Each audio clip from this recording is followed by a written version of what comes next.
శ్రోతలకు నా హృదయపూర్వక నమస్కారములు. మన శ్రోతలలో ఒక సోదరుడు ప్రశ్నను పంపడం జరిగింది. ఆ ప్రశ్న, విశ్వ నియమములు, విశ్వ విధానము ఎలా ఉంటుందో తెలియచేయగలరు? ఆ విశ్వ విధానమును గుర్తించి మన జీవితంలో మనం ఎలా నడవాలో తెలియజేయగలరు? ఇదండి వీరి ప్రశ్న.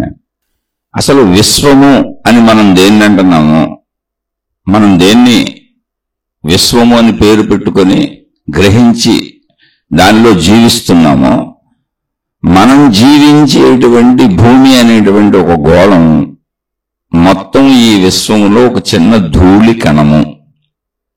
అంటే మనకు అర్థం అవడానికి ఒక ఇసుక రేణు అంత కూడా లేదు. కానీ మనకి అది అతిపెద్దగా ఉంది. అంటే విశ్వము యొక్క అనంతత్వాన్ని మీకు తెలియటం కోసం చెప్పాను. అది ఎంత పెద్దది విశ్వం అంటే మన ఊహకు కూడా అందదు. దాన్నే విశ్వము అని పేరు పెట్టుకున్నాం మనం. ఈ విశ్వములో మనం గుర్తించేది ఏంటి, మనకు తెలిసేది ఏంటి అంటే, సైంటిస్టుల ద్వారా లేదా మనం రాత్రిపూట ఆకాశంలోకి చూసినా మనకి నక్షత్రాలు కనబడతాయి. నక్షత్రాలు అని పేరు పెట్టుకున్నాం. ఆ నక్షత్రాలే గ్రహాలు, గోళాలు. అవి రకరకాలుగా ఉన్నాయి. ఎన్ని ఉన్నాయో అసలు ఎవరికీ తెలియదు. ఎన్ని ఉన్నవి అన్నప్పుడు లక్షల కోట్లు. ఇది మనం వాడగలిగిన పదం, సైంటిస్టులు ఇంకేమైనా పదం వాడచ్చు. అంటే మనిషి ఊహించలేనన్ని ఉన్నాయి. అలా ఉన్నవన్నీ ఎలా ఉన్నాయి అంటే, మనకు అర్థం అవటం కోసం మనం ఇప్పుడు నివసిస్తున్నటువంటి భూమి ఏది ఉందో, ఈ భూమి అనేటువంటి గోళంలో మనం నివసిస్తున్నాం. ఈ భూమి అనేటువంటి ఈ గోళం ఏదుందో ఇదే మనకి ఎంత ఉందో తెలియదు. ఇది అతి విస్తారంగా అతి పెద్దగా కనబడుతుంది మన స్థాయికి. అలా విశ్వములో భూమిలా ఇంకా అనేక గోళాలు. గోళం అంటే గుండ్రంగా ఉందని, గ్రహము, గోళము ఇవన్నీ పేర్లు ఒకటే, ఒకే దాని పేర్లు. ఇవే ఆకృతిలో ఉన్నటువంటి అనేక రకాలైనటువంటివి, లక్షల కోట్లు. భూమి కంటే చాలా రెట్లు పెద్దవి ఉన్నాయి, భూమి సైజులో ఉన్నాయి, భూమి కంటే చిన్నవి ఉన్నాయి. అనేక రకాలుగా విశ్వంలో అనేకం ఉన్నాయి.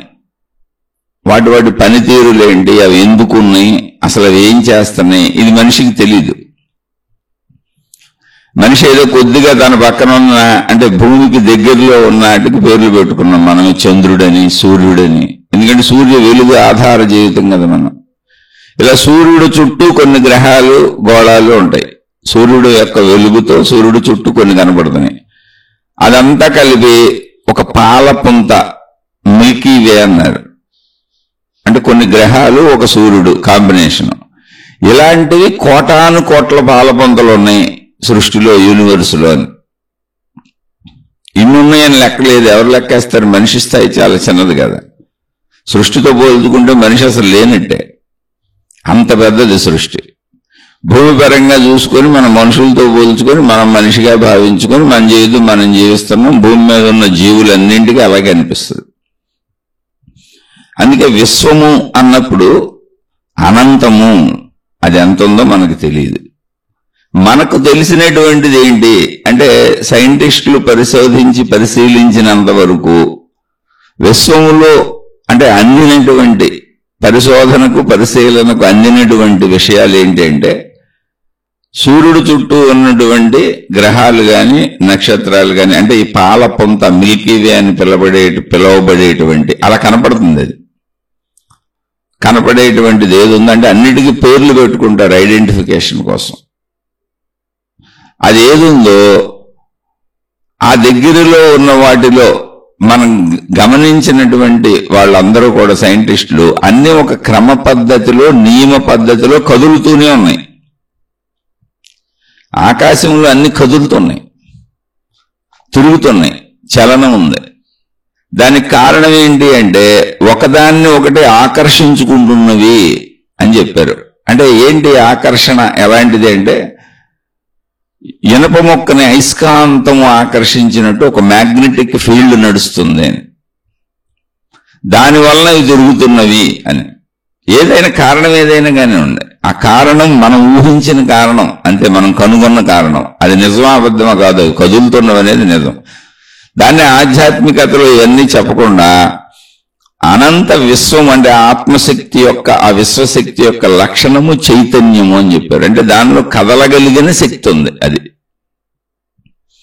ఆ కదలిక ఎలా ఉంది అంటే పర్ఫెక్ట్ గా ఉంది. ఒకదాన్ని ఒకటి గుద్దేసుకోవట్లేదు, ఒకదాన్ని ఒకటి ఇబ్బంది పెట్టేసుకోవట్లేదు. దేని వేలు అది కరెక్ట్ గా తిరుగుతున్నాయి. అది ఎంత పర్ఫెక్ట్ గా తిరుగుతున్నాయి అన్నదానికి భూమి మీద మనం ఉన్న ఉదాహరణ. మిగిలిన మనకు తెలియదు, అంటే తెలుసుకునే సామర్థ్యం మనకు లేదు.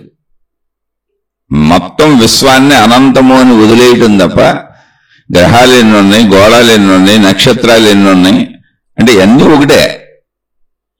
ఇవన్నీ ఉన్నాయి అని లెక్కేయగలిగినటువంటి దమ్ము లేదు మనిషికి. సైన్స్ అలా పరిశోధన చేసుకుంటూ ఉంటుంది. అందులో అంతరిక్ష శాస్త్రం గురించి పరిశోధనలు చేసేవాళ్ళు వీటిని చెప్తూ ఉంటారు. ఆ పరిశోధనలు ఎప్పుడు జరుగుతాయి?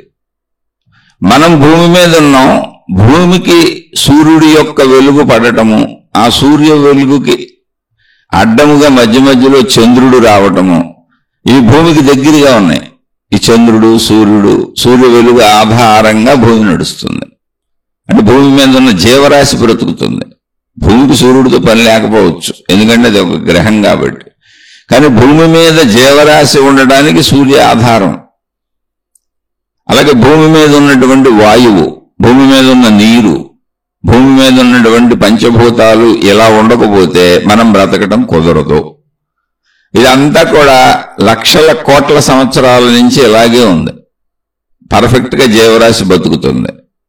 ఎందుకంటే మానవ జాతి ఎప్పుడు ఉద్భవించింది ఎవరికి తెలియదు, అన్ని ఊహలే. కానీ ఇప్పుడున్న దాన్ని బట్టి మనం మాట్లాడుకుంటే అంత ఒక క్రమశిక్షణగా ఉన్నది అనేది ఎటువంటి అంటే అనుమానము లేదు, ఎవరు నిరూపించక్కర్లేదు, మనకే తెలుస్తున్న సత్యం. ఎందుకని సూర్యోదయము, సూర్యాస్తమయము ఇవన్నీ ఒకే పద్ధతిలో సాగుతూ ఉంటాయి. దాన్ని బట్టి మనం కాలాన్ని మనం ఏర్పాటు చేసుకున్నాం. కాలం అసలు లేదు ఇక్కడ, కాలం అనేది ఏం లేదు. భూమి తన చుట్టూ తాను తిరుగుతూ మళ్ళీ సూర్యుడు చుట్టూ తిరుగుతుంది. భూమి తన చుట్టూ తాను సుమారుగా 1500-1600 కిలోమీటర్ల స్పీడ్లో తిరుగుతుంది. మీరు నెట్లో కొడితే వచ్చేస్తుంది. ఒకవేళ నేను తప్పు చెప్పొచ్చు, పొరపాటు చెప్పొచ్చు అంకెలు, ఒకసారి నెట్లో కొట్టి చూసుకోండి. అలాగే సూర్యుడు చుట్టూ చాలా వేగంగా 1000 కిలోమీటర్ల స్పీడ్లో తిరుగుతుంది. అన్ని కొంచెం ఎక్కువ తక్కువలు ఉండొచ్చు, నేను సుమారుగా చెప్పానంతే. ఒకవేళ అంకెలు కావాలంటే మీరు గూగుల్లోకి వెళ్ళి కొట్టి చూసుకుంటే మీకు తెలుస్తుంది. అంటే తన చుట్టూ తాను తిరుగుతూ సూర్యుడి చుట్టూ తిరుగుతుంది. మనము ఏదైనా గ్రహణములు అన్నప్పుడు భూమి మీద గ్రహణాలు వస్తున్నాయని చెబుతారు. సూర్యగ్రహణము, చంద్రగ్రహణం ఇలా పేర్లు ఉంటాయి. గ్రహణము అన్నప్పుడు ఏమీ లేదు, గ్రహముల ద్వారా ఏర్పడుతున్న చర్య అది. అందుకని గ్రహణము అని పేరు పెట్టారు. ఒక గ్రహానికి మధ్యలో ఇంకో గ్రహం వచ్చినప్పుడు ఆ గ్రహం ఈ గ్రహవాసులకి కనపడదు. అంటే భూమి మీద సూర్యుడు డైరెక్ట్ గా ఉన్నాడు అనుకోండి, వెలుగు వచ్చేస్తుంటది. ఎవరైనా మధ్యలో అడ్డం వచ్చినప్పుడు వెలుగు అడ్డగించబడుతుంది. అంటే ఇంకో గ్రహం అడ్డం వచ్చింది మధ్యలోకి. అయితే అవి తిరుగుతున్నప్పుడు వేటికవి వాటి కక్షల్లో తిరుగుతున్నప్పుడు అనేక సంవత్సరాలలో ఒకసారి ఇలా అడ్డం రావడం జరుగుతుంది. అడ్డం రావడం అంటే గుద్దుకోదు ఒకటి, కానీ స్పేస్ చాలా ఉంది మధ్యలో.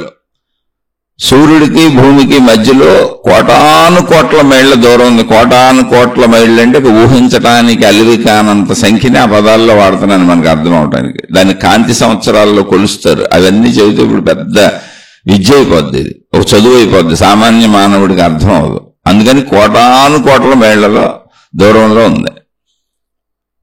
అన్నీ అలాగే దూరంగా ఉన్నాయి, ఎక్కడో విసిరివేయబడినట్టున్నాయి.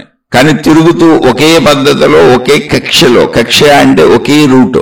ఇప్పుడు మనం రోడ్డు మీద వెళ్తున్నప్పుడు మనకు రూట్ ఎలా ఉంది, రోడ్డు మీద వెళ్ళేటప్పుడు ఈ ఊరు నుంచి ఆ ఊరికి వెళ్ళేటప్పుడు రూట్ ఎలా ఉందో అలాగే ఒకే రూట్లో ఒకే పద్ధతిలో చక్కగా తిరుగుతున్నాయి. అందుకే అక్కడ యాక్సిడెంట్లు ఆకాశంలో. అలా తిరుగుతున్నప్పుడు మధ్యలో దూరం చాలా ఎక్కువ ఉంది. ఆ దూరంలో సూర్యుడికి భూమికి మధ్యలో గ్రహాలు అడ్డం వచ్చినప్పుడు సూర్యకాంతి భూమి మీద పడకపోవడం, అది ఒక్కసారిగా అడ్డం రాదు, అలా కొద్ది కొద్దిగా అడ్డం వచ్చి మళ్ళీ కొద్ది కొద్దిగా అలా పక్కకి వెళ్ళిపోతూ ఉంటుంది. ఎందుకని అన్నీ తిరుగుతున్నాయి అక్కడ. కనుక ఆ కాసేపు అది ఎంతసేపు ఇలా అడ్డం వచ్చి అలా పూర్తిగా అలా కొద్ది కొద్దిగా కదులుతూ ఆ అడ్డం మళ్ళీ పూర్తిగా తొలగిపోద్దో అది గ్రహణ సమయముగా పెట్టుకున్నాం. అంటే పట్టపగలు సూర్యకాంతి ఆగిపోవటం ఏంటి అని. దానికి కారణం ఊరుకునేం లేదు, ఇంకో గ్రహం అడ్డం వచ్చింది. ఇప్పుడు ఒక మనిషికి మధ్యలో ఒక మనిషి వచ్చి నుంచున్నాడు అనుకోండి, వెనక మనిషి మనకు కనపడ్డు. ఈ మనిషి అలా కదిలి వెళ్ళిపోతే వెనక మనిషి కనపడతాడు. సేమ్ అంతే థియరీ. అది పెద్ద సైజు, ఇది చిన్న సైజు. ఆ వెలుగు మీద ఆధారపడి ఉన్నాం కాబట్టి పట్టపగలలో వెలుగులు పోవటం అనేది ఉండదు. కాబట్టి ఎందుకు ఇలా జరిగింది అని ఆలోచించి దానికి గ్రహణము అని పేరు పెట్టుకున్నారు. దానికి ఏదో క్యాలిక్యులేషన్స్ వేసుకున్నప్పుడు ఎలా తిరుగుతున్నాయి అన్నప్పుడు గ్రహణ సమయాలు నిర్ధారించారు. పలానప్పుడు పలానా విధంగా గ్రహణాలు రావచ్చు అని. ఇది అంతరిక్ష శాస్త్రాన్ని పరిశోధించినటువంటి సైంటిస్టులు కానీ, ఋషులు కానీ, మునులు కానీ, వాళ్ళు సైంటిస్టులే. ఇప్పుడు సైంటిస్టులు అనే పేరు వచ్చింది, అప్పుడు ఋషులు, మునులు, యోగులు అన్నారు అంతే. ఒక్కొక్కళ్ళు ఒక్కొక్క రకం. ఇప్పుడు కూడా చూడండి, కొంతమంది అంతరిక్షాలను పరిశోధిస్తారు, కొంతమంది ఏమో కొత్త కొత్త వాహనాలు కనుక్కుంటారు, కొంతమంది భూమి మీద పంటల గురించి పరిశోధన చేస్తారు, కొంతమంది ఏమో మనిషికి వచ్చే అనారోగ్యాల మీద పరిశోధన చేస్తారు, కొంతమంది జంతువుల మీద పరిశోధన చేస్తారు. అలా సృష్టిలో ఉన్న అన్నింటి మీద ఏదో ఒక పరిశోధన ఎప్పుడు జరుగుతూనే ఉంటుంది. ఎవరి ఆసక్తి ప్రకారం వాళ్ళు చేస్తూ ఉంటారు. ఇది సృష్టిలో అనాదిగా ఉంది. గతంలో ఈ పరిశోధనలు చేసిన వాళ్ళు ఋషులు, మునులు, యోగులు అన్నారు అంతే. వాళ్ళందరినీ అలపించారు, వాళ్ళు సైంటిస్టులే. ఇప్పుడు దాన్ని భాష మారింది, గతానికి ఇప్పటికి భాష మారింది, మానవ జీవన శైలి మారింది, మానవ జీవన విధానంలో నిర్మాణాలు అంటే మానవుడు నివసించడానికి అవసరమైన నిర్మాణ శైలి మారింది. అన్ని మారిపోయినాయి. కాలగమనంలో అన్ని మార్పులు చెందుతాయి. ఇప్పుడు ఆ మార్పుల్లో ఇప్పుడు వెళ్ళిన సైన్స్, ఇదంతా సైన్స్. ఈ పరిశోధన అంటే ప్రపంచం గురించి ఆలోచించడం అంతా సైన్స్ అని చెప్పారు.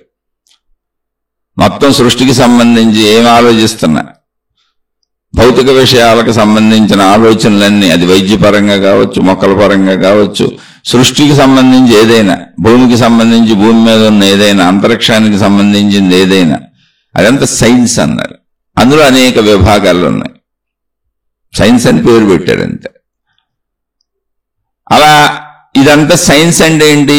భౌతిక పరమైనటువంటి విశ్వ నియమాలను ఇవి ఎలా ఉన్నాయి, ఇవి ఎలా ఉన్నాయి అని మనకు తెలియజేస్తుంది అంతే. అవి కొంచెం లోతుగా డెప్త్గా వెళ్ళి విషయాలుగా తెలియజేస్తుంది. విశ్వంలో ఉన్నటువంటి అనేక మూలకాలను, మూల పదార్థాలను, ముడిసరుకులను కలుపుకొని మనకు అవసరమైనటువంటి వస్తువులుగా, పదార్థాలుగా, మనకు అవసరమైనటువంటి విషయాలుగా ఎలా మలుచుకోవచ్చో ఆ ప్రయత్నం సైన్స్ చేస్తుంది, చెబుతుంది. అయ్యో ఇప్పుడు కనుగొనటం, కొత్తగా కనుగొనటం అంటే అది.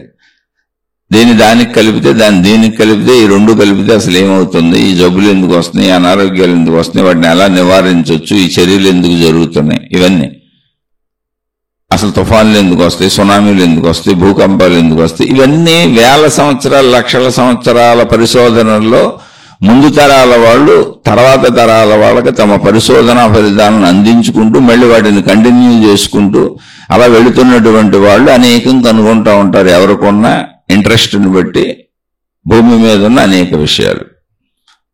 ఇదంతా సైన్స్. దాన్ని సైన్స్ అన్నారు అంతే. సైన్స్ ఇప్పుడు ఏం చేస్తుంది అంటే, విశ్వంలో ఉన్న వాటిలో కొత్త వాటిని సైన్స్ ఏం సృష్టించలేదు. విశ్వం ఇలా ఎందుకుంది అని తెలుసుకునే ప్రయత్నం చేస్తుంది. విశ్వంలో ఉన్న ఇవన్నీ ఇలా ఎందుకున్నాయి తెలుసుకునే ప్రయత్నం చేస్తుంది. ఆ ఉన్న వాటిలో ఏమేమి ఉన్నాయి, ఏమేమి కలిసి తయారైనాయి అని వాటికి పేర్లు పెడుతుంది. అది సైన్స్ పెట్టిన పేర్లు అంతే. అంటే ఉన్నదానిని తెలుసుకునే ప్రయత్నం చేస్తుంది. ఒక్క మాటలో చెప్పాలంటే సైన్స్ అంతే. రెండు, ఉన్నదానిని తెలుసుకొని వినియోగించుకునే పని కూడా చేస్తుంది. అంటే మానవుడిగా నేనేం ఉపయోగించుకోవచ్చు, నాకు ఎలా ఉపయోగపడుతుంది, అవన్నీ మనం ఉపయోగించుకునే వస్తువులు, విషయాలు, అది ఏదైనా కావచ్చు. అయితే ఇక్కడ విశ్వ నియమములు అన్నప్పుడు మనం మానవ జాతికి సంబంధించినవే మాట్లాడుకోవాలి. ఎందుకంటే అప్పుడు మొత్తం యూనివర్స్ మనకు తెలీదు. కానీ కోటాను కోట్ల గ్రహాలు ఉన్నాయి. గ్రహాలన్నా, నక్షత్రాలన్నా, గోళాలన్నా అన్నీ ఒకటే. భూమి లాంటివి, మనం నివసిస్తున్న భూమి లాంటివి. గోళములు అని ఎందుకన్నారంటే గుండ్రముగా ఉన్నవి. కనుక వాటిని గోళములు అన్నారు. గోళం అంటే గుండ్రంగా ఉండేది, పేర్లు పెట్టారంతే. ఇప్పుడు మిగిలినవి మనకు తెలీదు, కానీ అన్నీ కరెక్ట్గా తిరుగుతున్నాయి. మనం ఉన్న భూమిని ఇంతవరకు ఏదో వచ్చి ఢీ కొట్టలేదు. పైగా పరిశోధిస్తున్నటువంటి సైంటిస్టులకు తెలిసింది ఏంటంటే వాటి కక్షలలో అవి కరెక్ట్గా తిరుగుతున్నాయి, ఎప్పుడు ఒకే పద్ధతిలో తిరుగుతున్నాయి. స్లో అవట్లేదు, స్పీడ్ అవట్లేదు, దారి మార్చట్లేదు. అంటే ఖాళీ ఆకాశంలో దారులు ఉన్నాయా అంటే వాటికి దారులు ఉన్నాయి, అవి వాటి దారిలోనే తిరుగుతున్నాయి. వాటినే కక్ష్య అని పిలిచారు. అంటే వాటి కక్షలో, వాటి దారిలో. ఇప్పుడు మనం ఒక ఊరు వెళ్ళాలంటే ఒక రోడ్డు వేసుకున్నాం, ఆ రోడ్లో మనం వెళ్తే ఆ ఊరు వెళ్తాం. కరెక్ట్గా ఆ రోడ్లో జాగ్రత్తగా వెళ్ళటం అనేది ఒకే రోడ్డు ఉంది అక్కడ. అలా ఏ ఊరు వెళ్ళవలసిన వారు ఆ ఊరు రోడ్డులో వెళ్తూ ఉంటారు. అలాగే వాటి కక్ష అన్నప్పుడు ఆకాశంలో వాటి రూట్లో కరెక్ట్గా తిరుగుతున్నాయి. అందుకని ఎక్కడ నో యాక్సిడెంట్స్. ఆ చర్యలు అనంతంగా అలా సాగుతూనే ఉన్నాయి, అనంతకాలం నుంచి సాగుతూనే ఉన్నాయి, మళ్ళీ అనంతకాలం సాగుతాయి. అంతవరకు అందరికి ఆన్సర్ లేదు. అలా విశ్వం ఎప్పటికీ ఉంటుంది. విశ్వం ఎప్పటికీ ఉంటుంది అనడానికి కారణం ఏంటి? అది విశ్వాసం ఎప్పటికే ఉంటుంది, విశ్వానికి అంతము లేదు అనడానికి కారణం ఏంటి? ఆ నమ్మకానికో ఆ విషయానికో కారణం ఏంటి అంటే విశ్వానికి ఆధారమైనది శక్తి. అంటే విశ్వముగా మనకు కనపడుతున్నటువంటి పదార్థములు కానీ, రూపాలు ధరించి మనకు కనపడుతున్నటువంటి గ్రహాలు కానీ, ఈ గోళములు కానీ, నక్షత్రాలు కానీ, అంతరిక్షంలో ఉన్నాయి. అయ్యా ఇంకా కొత్తగా ఏమి లేవు, మిగిలిందంతా ఆకాశము. అంతరిక్షం అంటే ఆకాశము, ఆకాశములో ఉన్నది. ఆ ఆకాశం మన చుట్టూ కూడా ఉంది. మనం ఏదో పైకి చూసి పైన ఉంది అనుకుంటున్నాం, కాదు. అన్నిటి మధ్యలో భూమి అనేది ఒకటి ఉంది, కాకపోతే మన పరిధికి అది పైకి కనబడుతుంది. భూమి కింద కూడా ఆకాశం ఉంది. భూమి చిన్న గోళీలాగా, ఒక చిన్న బాల్ లాగా అనంత సర్వవ్యాపక ఆకాశంలో భూమి కూడా తిరుగుతుంది. భూమికి పైన కింద మొత్తం అన్ని వైపులా ఆకాశమే ఉంది, ఖాళీలో భూమి తిరుగుతుంది. అలా గ్రహాలు గోళాలు అన్నీ కూడా ఆకాశం అనే ఖాళీలో తిరుగుతున్నాయి. ఇప్పుడు ఊహించుకోండి, పైన కింద అని. పైన లేదు, కింద లేదు, అసలు ఒకటే ఆకాశమైనప్పుడు, ఉన్నదంతా ఆకాశమైనప్పుడు పైన కింద ఎలా చెబుతాం? అసలు భూమి మీద ఉన్నాం కనుక మనకు నేల తెలుస్తుంది, పైన ఆకాశం ఖాళీ కనపడుతుంది కనుక పైన కింద అంటున్నాం మనం. కానీ మొత్తం భూమి అసలు ఆకాశంలో తిరుగుతుంది. అలా ఇవన్నీ కూడా వేటికవి వాటి కక్షలలో చక్కగా తిరుగుతున్నాయి. సూర్యుడి యొక్క వెలుగు భూమి మీద పడటం వలన, అంటే సూర్యుడికి ఎంత డిస్టెన్స్లో, ఎంత దూరములో ఉంటే భూమి ఉంటే, సూర్యుడు అనేది ఒక మండుతున్న అగ్నిగోళం.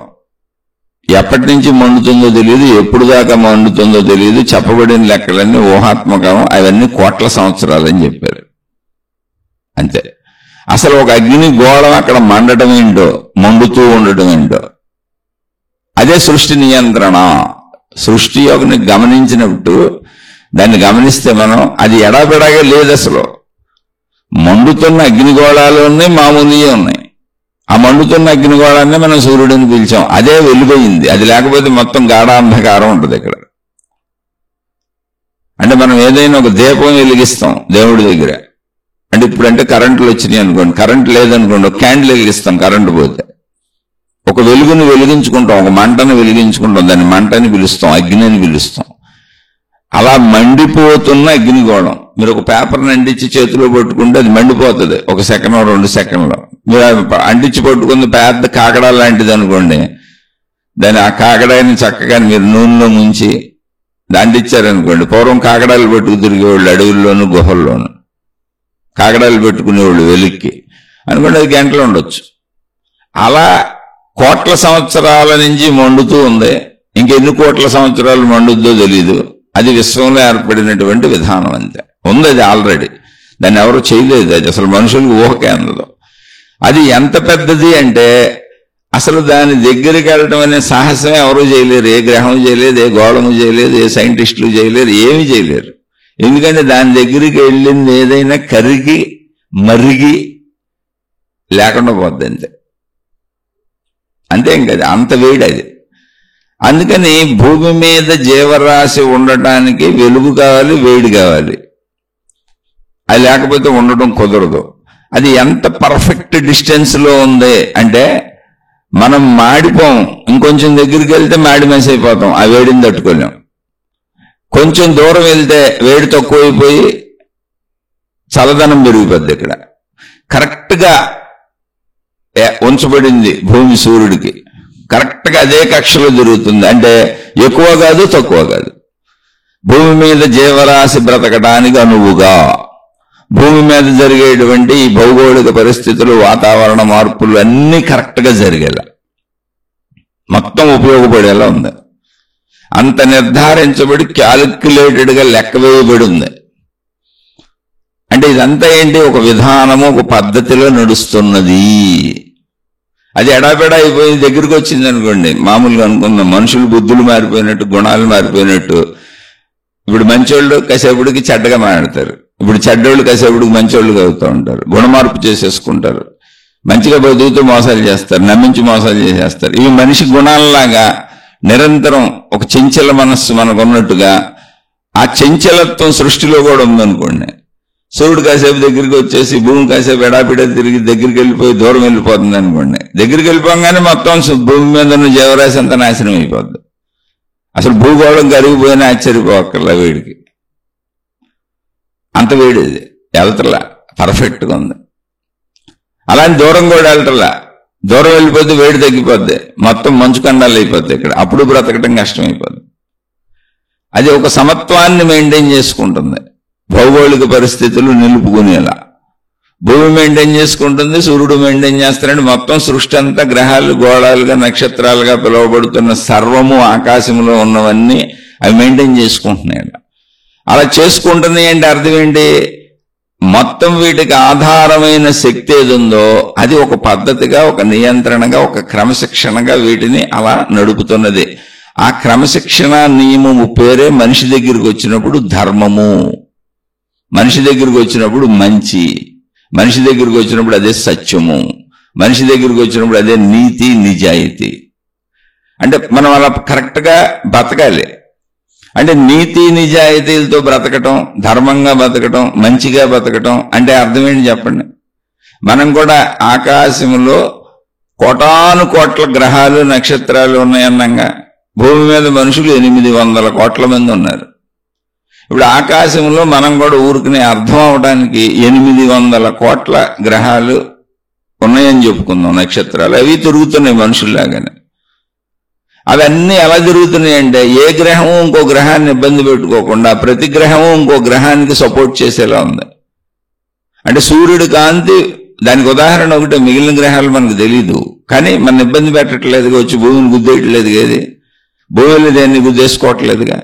అంటే భూమి తనను తాను తన కక్షలో, అంటే తన మార్గంలో ఉంచుకొని ఇంకొక మార్గానికి అడ్డెళ్లకుండా, ఇంకొక గ్రహానికి అడ్డెళ్లకుండా, అంటే తనకు ఆపద తెచ్చుకోకుండా, తాను ఇంకొక గ్రహానికి ఆపద తేకుండా, ఎటువంటి చర్య లేకుండా తన పరిధిలో తాను చక్కగా తిరుగుతుంది.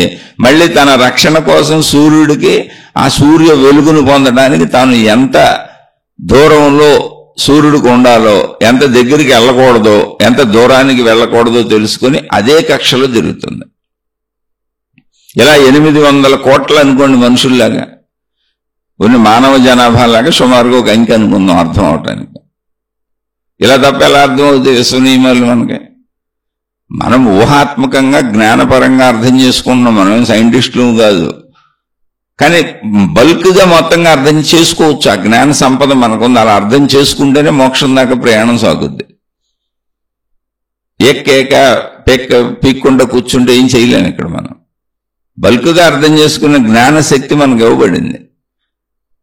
కరెక్ట్ గా భూమి తనను రక్షించుకునే అంత దూరంలో, తన మీద జీవరాశులన్నీ ఉండడానికి అనువైన దూరంలో, అంటే భూమి అనే తనలో ఏమున్నాయో ఎన్నున్నాయో వాటిని అన్నింటినీ కాపాడుకుని రక్షించే అంత దూరంలో సూర్యుడి యొక్క శక్తిని భూమి గ్రహిస్తుంది. అదే వెలుగు, సౌరశక్తి అంటే సూర్యుడి యొక్క శక్తి. వెలుగుగా వస్తుంది, వేడిగా వస్తుంది. అది రావటం వలన ఇక్కడ భూమి మీద అనేక చర్యలు జరుగుతున్నాయి. లేకపోతే లేదు. భూమి అనేది పనికిరాని, అంటే తనలో ఉన్న జీవరాశి ఉండదు. భూమి ఉంటే ఉండొచ్చు. ఇప్పుడు అనేక గోళాలు ఉన్నాయి, జీవరాశులు ఉన్నాయో లేదో తెలియదు. చంద్రుడి మీదకి వెళ్ళి వచ్చారు, జీవరాశి లేదని చెప్పారు. ఒకవేళ ఉందేమో తెలియదు. మనకు తెలిసేలా ఉండకపోవచ్చు ఆ జీవరాశి, ఎందుకని మనకు తెలిసేది ఈ పంచేంద్రియాలతోనే. ఇంకో చోట ఇంకో రకమైన సృష్టి ఉండొచ్చు. అసలు అది మనకు అనవసరం, ఎందుకంటే అది కాల్పనికత అవుతుంది. ఆ కాల్పనికతలోనే చాలా మంది మేము సూక్ష్మ శరీర యానాలు చేసేసి గ్రహాలు, గోళాలు, నక్షత్రాలు అన్ని ఊహించుకొని తిరుగుతూ వచ్చేసామంటారు. కాదు, మనం ఏదైనా ఇప్పుడు ఒక సైంటిస్ట్ అయినా ఇతర గ్రహాల మీద ఏముందని ఆలోచిస్తూ అనేకమైన ఆలోచనలు చేసినప్పుడు సైన్స్ ఫిక్షన్ స్టోరీస్ తయారు చేసి ఎన్నో సినిమాలు తీశారు. అంటే ఊహించుకుంటూ కూర్చుంటాం. ఆ ఊహ మనకు కలలుగా రావచ్చు, ఆ ఊహ మనకు అనిపించవచ్చు. అది పెద్ద విషయం కాదు. మనసు అన్ని రకాల గారడీలు చేయగలిగిన సమర్థత కలిగింది. మనసు ఎంత సమర్థత కలిగింది అన్నదానికి చిన్న ఉదాహరణ ఏంటంటే, నిన్ను ప్రేరేపించి ఎదుటోడిని చంపించేయగలదు. నిన్ను ప్రేరేపించి నిన్ను నువ్వే చంపేసుకునేలా చేయగలదు. ఆ ఎదుటోళ్ళు నీ సొంతోళ్ళు అవ్వచ్చు, బయటోళ్ళు అవ్వచ్చు. ఇంకా అంతకంటే దారుణం ఏముంది? నిన్ను నువ్వు చంపేసుకోవడానికి మించిన దారుణం ఏముంది? అది నీ మనసే నిన్ను అలా ప్రేరేపించింది. ఎదుటోడిని చంపేయడానికి మించిన దారుణం ఏమన్నా ఉందా? అది నీ మనసే అలా ప్రేరేపించింది. సొంత వాళ్ళని చంపేశారు బోల్డ్ మంది. తమ సొంత కుటుంబ సభ్యులను తమ చేతులతో చంపేసిన వాళ్ళు బోల్డ్ మంది ఉన్నారు, ఎంతో మంది ఉన్నారు. అన్ని బంధాల్లో బిడ్డలను చంపేసిన తల్లిదండ్రులు ఉన్నారు, తల్లిదండ్రులను చంపేసిన బిడ్డలు ఉన్నారు, భార్యలను చంపిన భర్తలు ఉన్నారు, భర్తలను చంపిన భార్యలు ఉన్నారు. ఈ బంధము ఆ బంధము లేదు. అన్ని బంధాలలోనూ అవకతవకల జీవితం చూస్తున్నాం ప్రపంచంలో. అదేది చేసేది నీ మనసే. నీ మనసు నిన్నే ప్రేరేపించి నువ్వు చచ్చిపోయేలా చేస్తుంది, నీ సొంత వాళ్ళని చంపేసేలా చేస్తుంది. అదే మనసు అందరినీ ప్రేమించేలా కూడా చేస్తుంది. అంటే మనసుకున్న శక్తిని ఊహాత్మక శక్తి అని చెప్పాను. అదే ఆ ఊహతో ఎంత వాస్తవంగా దాన్ని చేసేయగలదు అని చెప్పాను. అందుకే నేను ఎప్పుడు ఇదంతా మనోలోకం అని చెబుతాను. దేవుళ్ళు, దేవతలు, మతాలు, మార్గాలు, విధానాలు, ఇది మనోలోకము. అది అసత్యలోకం అని చెప్పట్లా నేను. మనోలోకము, మనం బతుకుతుంది మనోలోకమే. మనసు స్పందించకపోతే మనం అసలు ఒక్క పని కూడా చేయలేం, ఇప్పుడు కూడా చేయలేం. నేనైనా అసలు గుర్తు రావాలి కదా, మొదటి ఆలోచన అది మనసులోనే పుట్టింది.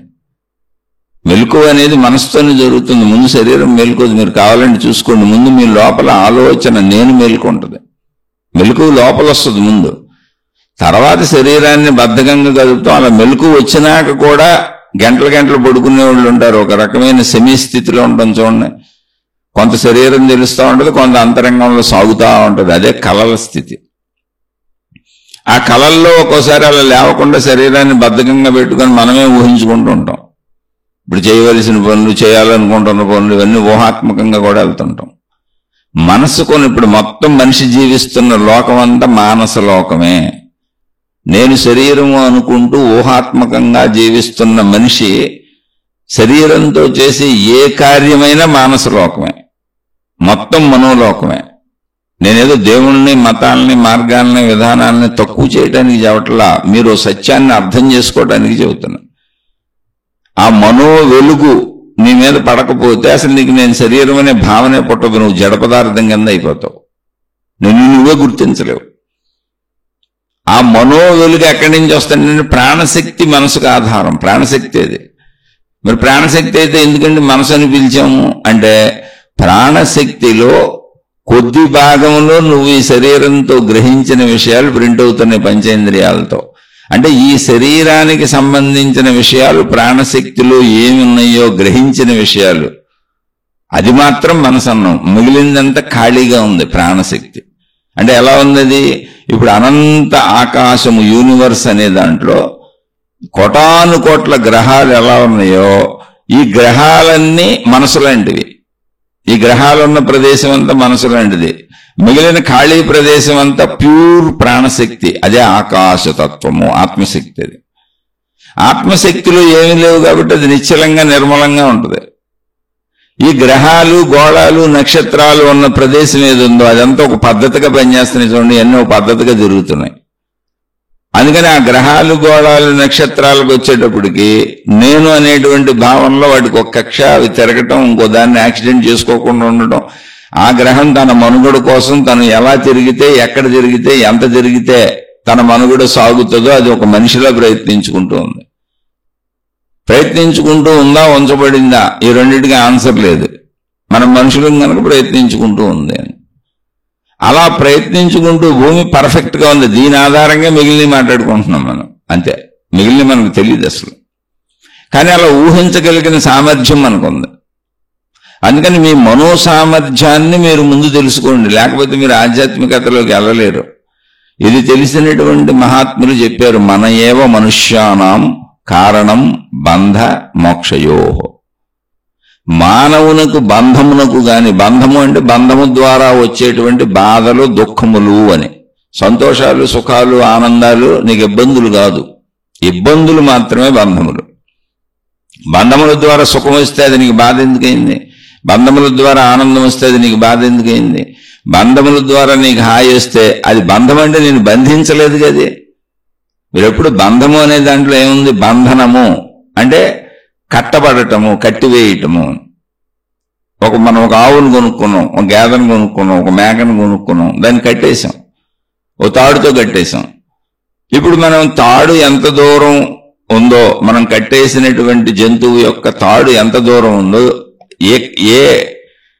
ఎంత స్వేచ్ఛని అంటే దాని స్వేచ్ఛ ఎంతంటే మన తాడు పొడవు అంత, మనం కట్టేసిన తాడు పొడవు అంత. ఒక గొంజకు కట్టేశాం. ఈ గొంజ నుంచి దాని మెడక కట్టబడినటువంటి తాడు వరకు ఎంత ఖాళీ ఉందో ఆ ఖాళీయే దాని స్వేచ్ఛ. బంధనము అంటే అది. అందుకని బంధనము నుంచి వచ్చిన పదం బంధం. ఇప్పుడు స్వేచ్ఛ లేదు గనుక, అంతలోనే తిరగాలి కనుక, అంతకు మించి తిరగలేదు కనుక అది బంధించబడి ఉంది. విడిపించుకుందామంటే దానికి నొప్పి కలుగుద్ది, బాధ కలుగుద్ది. ఆ తాడు నుంచి లాక్కోలేదు. దాన్ని తెంపుకుందామని ప్రయత్నించి స్వేచ్ఛకి వెళ్దామంటే దానికి మెడ ఒరుసుకుపోద్ది, రాదు ఆ తాడు. ఇంకా ఎక్కువ ప్రయత్నిస్తే చచ్చిపోద్ది కూడా, ఉరేసుకున్నట్టు అయిపోద్ది దాని పరిస్థితి. అందుకని అది ప్రయత్నించదు, అక్కడే ఉంటుంది. ఇలా పెద్ద పెద్ద ఏనుగులు కూడా అలవాటు పడిపోయి గొలుసులతో కట్టబడి అక్కడే ఉంటాయి, బంధనాల్లో ఉంటాయి. కానీ నీకు బంధనము అనేది ఏంటి? బాధ కలిగించేది, నీ స్వేచ్ఛను హరించేది. కానీ నీకున్న బాంధవ్యము, మనుషులతో ఉన్న బాంధవ్యము, బంధనం కాకుండా సుఖాన్ని ఇచ్చినప్పుడు, ఆనందాన్ని ఇచ్చినప్పుడు, హాయిని ఇచ్చినప్పుడు, శాంతిని ఇచ్చినప్పుడు, నీకు సపోర్టుగా ఉన్నప్పుడు, నీకు ధైర్యాన్ని ఇచ్చినప్పుడు, మీకు మేమంతా ఉన్నాం, మనందరం ఒక కుటుంబం, మనందరం కలిసిమెలిసి బతుకుతాం, నువ్వు ఎందుకు పుట్టాను, ఎందుకు చేస్తున్నానని నీరసంగా బతకక్కర్లేదు, మనందరం ఒకళ్ళొకళ్ళు హాయిగా నిండు 100 ఏళ్ళు శతమానం భవతి అన్నట్టుగా హాయిగా జీవిద్దాం అన్నప్పుడు అది బంధనం కాదు, నీకు స్వేచ్ఛ, సంపూర్ణ స్వేచ్ఛ. అది బంధనం ఎప్పుడైందంటే అది నీకు దుఃఖం కలిగించినప్పుడు, అది నీ స్వేచ్ఛను హరించినప్పుడు. అందుకని అదే బాంధవ్యంలో స్వేచ్ఛ ఉంది, అదే బాంధవ్యంలో బంధము, దుఃఖము ఉంది. స్వేచ్ఛ అంతా సుఖము, సంతోషము, హాయి, ఆనందము. దాని నుంచి వచ్చే నువ్వు క్రియేట్ చేసుకునేది బాధ, దుఃఖము యాక్చువల్గా లేవు. అయ్యి యాక్చువల్గా లేవు. సృష్టి నియమాలు, సృష్టి పద్ధతులు, సృష్టి విధానాలు నువ్వు తెలుసుకుని అంగీకరిస్తే కేవలము నీకు ఆనందమే ఉంది, సంతోషమే ఉంది, సుఖమే ఉంది తప్ప అక్కడ అసలు దుఃఖము లేదు, బాధ లేదు, అసలు లేనే లేదు. అది ఉన్నదని మనం తయారు చేసుకున్నాం. అంటే బంధనాన్ని మనం ఊహించుకొని బంధించుకుంటున్నాం మనం. యాక్చువల్గా అది బంధనం కాదు, బాంధవ్యం. ఓ బాంధవ్యం, ఓ రిలేషన్షిప్. అంటే సూర్యుడికి భూమికి ఉన్నటువంటి బంధుత్వం వలన, బాంధవ్యం వలన, ఆ సూర్యుడి యొక్క వెలుగు భూమి మీద పడటం వలన భూమిలో ఇన్ని జీవిస్తున్నాయి, ఇన్ని జీవించటం కుదిరింది. అందుకని భూమికి ఆనందంగా ఉంది. అంటే ఎలా ఇది? మళ్ళీ దీన్ని ఊహాత్మకంగా అర్థం చేసుకోవటం. భూమికి ఆనందం ఉంటుందా అండి? భూమి మట్టి కదండి? కాదు కాదు కాదు. భూమి మట్టి అయితే ఆ మట్టిలోంచి వచ్చిన ఆహారాలు తిని బతికుతున్న మనం మట్టి అవుతాంగా. మనలో జీవత్వం ఎలా ఉంటుంది? మనలో జీవత్వం ఉందంటే దానిలో కూడా జీవత్వం ఉంది, కానీ ఆ జీవత్వం మనం గుర్తించేలా లేదు. మొత్తం సృష్టి అంతా ఉన్నది జీవత్వమే, సజీవత్వమే. అది తెలుసుకున్న వాళ్ళు చెప్పిందే దానికి పేరు పెట్టారు ఆత్మశక్తి అని, శక్తి అని. దాన్ని సైన్స్ శక్తి అని చెబుతుంది. మళ్ళీ సైన్స్ కూడా శక్తి అనే చెప్పింది, సృష్టి మొత్తానికి కారణం శక్తి అని. ఇప్పుడు మనం అంటే మనం రోజు ఆహార పదార్థాలు తింటున్నాం. ఎందుకు తింటున్నాం? ఆకలి పుడుతుంది. ఆకలి పుడుతుంది కనుక ఆహారం తింటున్నాం, అంతే మనకు తెలిసింది. ఈ తిన్న ఆహారం ఏమవుతుంది? అదంతా లోపల జీర్ణం చేయబడి, పచనం చేయబడి, అందులో ఉన్నటువంటి అనేక జీర్ణరసాలు ఉత్పత్తి అయ్యి దాన్ని పలచగా చేసి దాని సారాన్ని, అంటే మన జీర్ణము పచనము అయినటువంటి ఆహారం, మనం తీసుకున్న ఆహారములోని సారాన్ని మన పేగులు పీల్చుకుంటాయి. ఆ వ్యవస్థ శరీరంలో ఉంది, మనకేం తెలియదు. అది ఆ ప్రాసెస్ మనం నడపట్లా. మనం నడిపేది బయట ప్రాసెస్. ఏంటి? తినడానికి కావలసిన ఆహార పదార్థాలు తెచ్చుకోవటం, వాటి కోసం ధన సంపాదనలు, వృత్తి వ్యాపార ఉద్యోగాలు చేసుకోవటం, తద్వారా ఆహారాలు కొనుక్కోవటం, ఆ కొనుక్కున్న ఆహారాలు తెచ్చుకొని వండుకోవటం, వండుకున్న ఆహారాలను మన చేతితో స్వయంగా కలుపుకొని మనమే ముద్దలు చేసుకొని మన నోట్లో పెట్టుకోవటం, మన నోట్లో పెట్టుకున్న దాన్ని నమలటం, రుచి చూస్తూ ఆనందిస్తూ మింగటం, ఇంతవరకు మనకు తెలుసు. కానీ మనం నవ్వులుతున్నప్పుడు మన బొగ్గల్లో మీరు చూస్తే బొగ్గలలో ఉన్నటువంటి చర్మం నుంచి లాలాజలం ఉత్పత్తి అవుతూ ఉంటుంది. ఎవరు పెట్టారు అక్కడ? అసలు ఎంత లాలాజలం ఉత్పత్తి అవుతుంది? మనిషి పుట్టిన కానించి మనిషి చనిపోయే వరకు టన్నులు టన్నులు లాలాజలం ఉత్పత్తి అవుతుంది. మీరు ఊరికి ఇప్పుడు ఊహించుకోండి, ఏదో తింటున్నట్టు. బాగా లాలాజలం ఊరాలి అంటే మీకు పులుపుని తింటున్నట్టు ఊహించుకోండి. ఇప్పుడు లాలాజలం ఊరిపోద్ది ఊహలో కూడా. దానికి ఊహా నిజం తెలియదు. అందుకే చెప్పా, మనసుని జాగ్రత్తగా గమనించండి, శరీర పనితీరు జాగ్రత్తగా గమనించండి. ఊహకే వాస్తవానికి అబద్ధానికి దానికి తేడా తెలియదు. అక్కడ ఉన్నదానికి నిజానికి తేడా తెలియదు మన శరీరానికి. ఎంతో వివేకంతో జ్ఞానం ఉపయోగించి సత్యాన్వేషణ చేసుకోవాలి. ఎందుకని? ఇప్పుడు నిజంగా మన దగ్గర పులుపుకి సంబంధించిన మామిడికాయ లేదు, నిమ్మకాయ లేదు, ఉసిరికాయ లేదు, చింతకాయ లేదు. కానీ పులుపు అన్న భావన ఒక మామిడికాయ కొరికినట్టు భావించుకోండి. ఊహలో మీ నోట్లో లాలాజలం ఊరిపోద్ది, మీకు ఊరిపోద్ది నోట్లో లాలాజలం. అలా నిమ్మకాయ చెక్క కోసి మీ నాలుక మీద నిమ్మకాయ పిండుతున్నట్టు ఊహించుకోండి.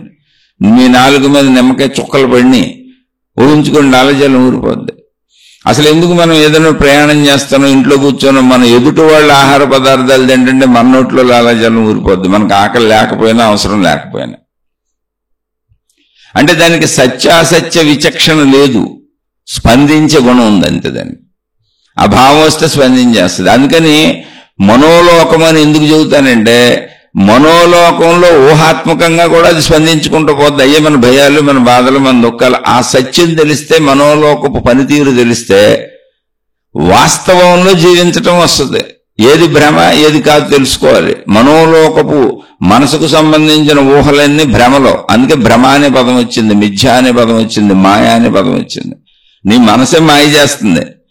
అక్కడ నిమ్మకాయ లేదు, మామిడికాయ లేదు, చింతకాయ లేదు, పులుపు లేదు, కానీ నీ నోట్లో లాలాజలం ఏదో నిజంగా తినేసినట్టు ఊరుతుంది. కానీ నిజంగా తినేటప్పుడు ఊరాలేదు. మనం ఆహారం నిజంగా తింటున్నప్పుడు లాలాజలం ఎందుకు తయారవుతుంది, ముందే ఎందుకు తయారవుతుంది అంటే, అసలు ముందు నోరంతా తడితడిగా తయారవ్వాలి. పొడి పొడిగా ఉంటే నవలలేం మనం. ప్లస్ ఆ ఊరే లాలాజలం మీరు గమనించండి, నీళ్లులా ఉండదు, ఒక చిక్కటి ద్రవంలా ఉంటుంది. ఆ చిక్కటి ద్రవం అంటే ఒక సలైవ. ఆ చిక్కటి ద్రవం వెళ్ళి ఆహార పదార్థాల్లో కలిసి మెత్తబరిచి దాన్ని మనం పిండి రూపుకునేటప్పుడు ఇవన్నీ అలా చేస్తాం. Same process. ఈ ఆహారంలో ఏవైనా మనకు సరిపడనటువంటి సూక్ష్మ క్రిములు ఉంటే, మళ్ళీ ఈ ఊరినటువంటి సలైవ ఏదుందో మన నోట్లో ఊరుతున్న లాలాజలం ఏదుందో అందులో కెమికల్స్ ఉన్నాయి, మెడిసిన్ ఉంది, మందు. అది ఏంటది? సూక్ష్మ క్రిముల్ని చంపేస్తుంది. ఎందుకని మనం లోపలికి వెళ్తే ఆహారం మనకు ప్రమాదం జరగకూడదు కాబట్టి సూక్ష్మ క్రిములన్నీ చనిపోతాయి. ఎంత అద్భుతమైన నిర్మాణం చూడండి. మరి క్రమశిక్షణగా ఎందుకు లేదు? ఇదంతా సృష్టి నియమం కాదు, సృష్టి విధానం కాదు. మన శరీరమే మన చేతిలో లేదు. అంటే మనకు తెలిసిన మిడిమిడి జ్ఞానంలో లాలాజలం ఒకటే. అక్కడి నుంచి గొంతులోకి వస్తే గొంతు దగ్గర థైరాయిడ్ గ్రంథి అని ఉంటుంది. అది థైరాయిడ్ గ్రంథి అనేది కొన్ని రసాయనాలు ఉత్పత్తి చేస్తుంది. పేర్లు పెట్టారు ఎందుకు థైరాయిడ్ అని. అలా మొత్తం శరీరంలోకి ఆహారం వెళ్లే లోపల అనేక రసాయనాలు ఉత్పత్తి అవుతాయి. అందులో ఉన్న షుగర్ని కంట్రోల్ చేయడానికి ప్యాంక్రియాస్ నుంచి కొన్ని రసాయనాలు ఉత్పత్తి అవుతాయి, ఇన్సులిన్ అంటారు. పేర్లు ఇవన్నీ. అలా మనం కాలేయం నుంచి, లివర్ నుంచి బోల్డ్ ఉత్పత్తి అవుతా ఉంటాయి. అలా శరీరం అంతా ఒక రసాయన కర్మాగారం ఉంది, అది మనకే తెలియదు. ఇలా పచనమైపోయినటువంటి ఆహారాన్ని అందులో ఉన్న కేవలం శక్తి స్వరూపంగా జ్యూసును మాత్రమే తీసుకొని అందులో ఘన పదార్థాన్ని శరీరం వదిలేస్తుంది, పేగులు పీల్చుకుంటే. ఆ పీల్చుకున్న దాన్ని మొత్తాన్ని రక్తంగా మార్చుకుంటాయి. ఇదంత అద్భుతం చూడండి. అసలు ఏమన్నా లోపల ఏమన్నా రక్తంగా మార్చుకోవడానికి ఎరుపు రంగు ఫ్యాక్టరీ ఉందా? అసలు ఎరుపు రంగు ఎక్కడి నుంచి పుడుతుంది? అంత ఎరుపు రంగు ఎలా వస్తుంది చెప్పండి? మొత్తం ఎర్రగా ఎలా మారిపోతుంది లోపల? అంటే అది శరీర నిర్మాణం, సృష్టి విధానం, అదే సృష్టి పద్ధతి. అది అంతే, దాన్ని ప్రశ్నించడానికి లేదు. రక్తాన్ని ఇప్పటి వరకు ఎవరు కనుక్కోలేకపోయారు సైంటిస్టులు ప్రపంచవ్యాప్తంగా. రక్తాన్ని తయారు చేయడం ఎవరికి తెలియలే. బాడీ ఎలా చేసుకుంటుందో ఎంత అద్భుతమో చూడండి. అది సృష్టి నిర్మాణం, శక్తి యొక్క సమర్థత. అది మీరు గమనించండి, జంతువుల్లో కూడా రక్తమే ఉంటుంది. అది దానంతటది ఆ ఎరుపు రంగులో తయారవుతుంది. రక్తాన్ని తయారు చేద్దామని విశ్వ ప్రయత్నాలు చేస్తున్నారు మనుషులు ఎప్పటి నుంచో. ఇప్పటి వరకు కుదరలే. రక్తాన్ని తయారు చేయడం కుదరటం, అది బాడీ తయారు చేసుకోగలుగుతుంది. అందుకే ఎవరికైనా మనుషులకి యాక్సిడెంట్లు అయ్యి ప్రమాదాలు వచ్చి రక్తహీనతలు వచ్చి వీళ్ళు చనిపోతారేమో, వీళ్ళని బతికించాలి అన్నప్పుడు ఇతరుల రక్తాన్ని ఎక్కించాలి. అప్పుడు మళ్ళీ గమనించి చూస్తే అందరిలో తయారయ్యే రక్తపు రంగు ఒకటే, రక్తం ఒకటే, కానీ అందులో మళ్ళీ విభేదాలు ఉన్నాయి. అది గమనించారు. విభేదాలున్న రక్తం ఒకళ్ళకి ఎక్కిస్తే చచ్చిపోతారు. అప్పుడే వాళ్ళకి సరిపడే రక్తమే ఎక్కించాలి. అందుకని రక్తాన్ని గ్రూపులుగా విభజించారు, వాటికి పేర్లు పెట్టారు. మళ్ళీ అలా రక్తాన్ని మనిషి నుంచి తీసుకుని స్టోర్ చేసి ఇంకో మనిషిని బ్రతికించడమే తప్ప రక్తాన్ని అసలు కనుక్కోలేకపోయారు ఎంత ప్రయత్నించినా. అంటే సృష్టి యొక్క రహస్యాలు కొన్ని మనిషికి ఎప్పటికే అంతు చిక్కవు. అది తనలోనే తయారవుతున్న రక్త ఫ్యాక్టరీ, తనలోనే తయారవుతున్న, తను తిన్న ఆహారంలోంచి తయారవుతున్న రక్తాన్నే మనిషి అంతవరకు బయట కనుక్కోలేకపోయాడు, తయారు చేయలేకపోయాడు. అది శక్తి.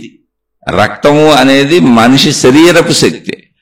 అక్కడి నుంచి మళ్ళీ అది మాంసంగా కన్వర్ట్ అవుతూ ఉంటుంది. అదే మాంసంగా మారుతూ ఉంటుంది, ఘనత్వాన్ని పొందుతూ ఉంటుంది. అక్కడి నుంచి మళ్ళీ అది ఎముకలుగా మారుతూ ఉంటుంది. ఎముకల నుంచి ఎముకల మధ్యలో ఎముకలకు బలాన్ని చేకూర్చే మూలుగు మజ్జగా మారుతూ ఉంటుంది.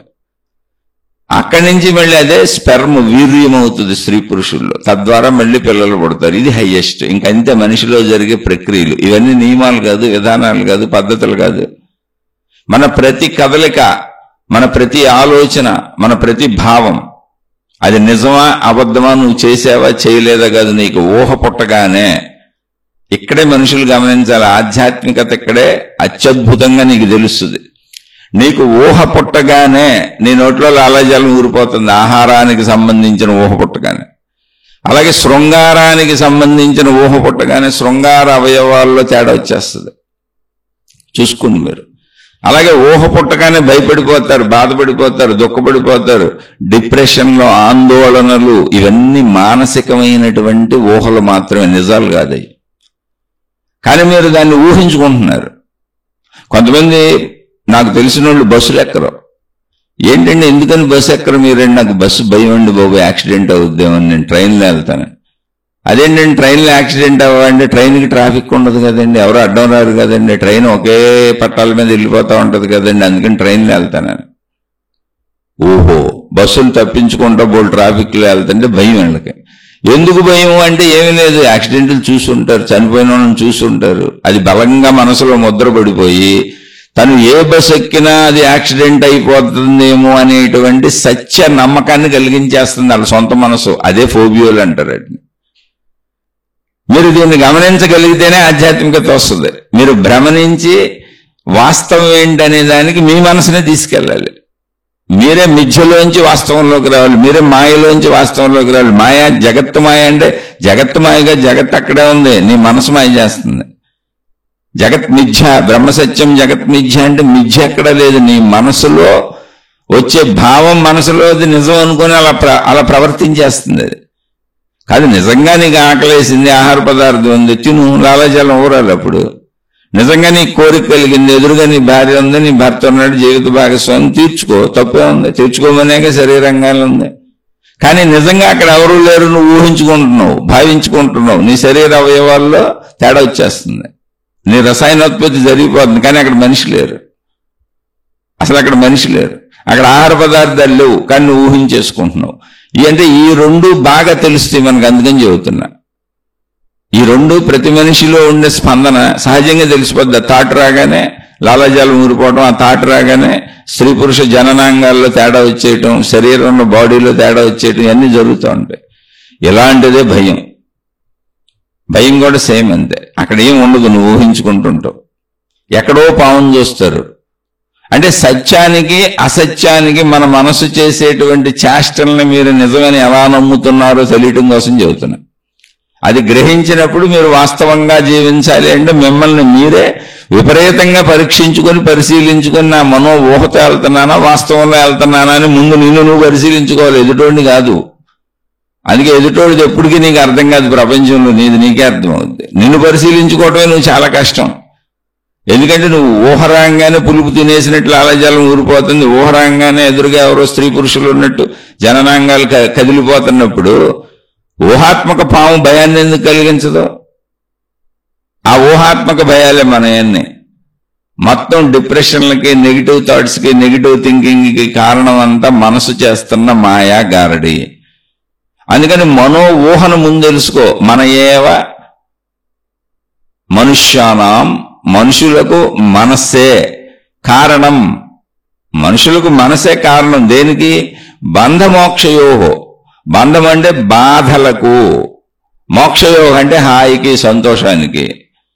ఎప్పుడు వాస్తవంగా నువ్వు వాస్తవంలో దాన్ని ఉంచగలిగి ఇది నా ఊహ, నేను ఊహించుకుంటున్నాను, ఇది ఊహాత్మకమైన విషయం, ఊహాత్మక భయం, ఊహాత్మక కోరిక, అన్ని ఊహాత్మకమైనవి, ఇది వాస్తవం కాదు అని నువ్వు మనసుని ఆపగలిగి ఊహాత్మకతకే స్పందించకూడదు అని నిన్ను నువ్వు ఆపుకోగలిగితే నీ మనసే నిన్ను సత్యంలో నడిపిస్తుంది. మళ్ళీ ఎందుకని సత్యంలో నిజంగా ఆహారం తినాలన్నా, నిజంగా కాపురం చేయాలన్నా, నిజంగా జీవించాలన్నా మనసు ఆలోచన పుట్టించాల్సిందే.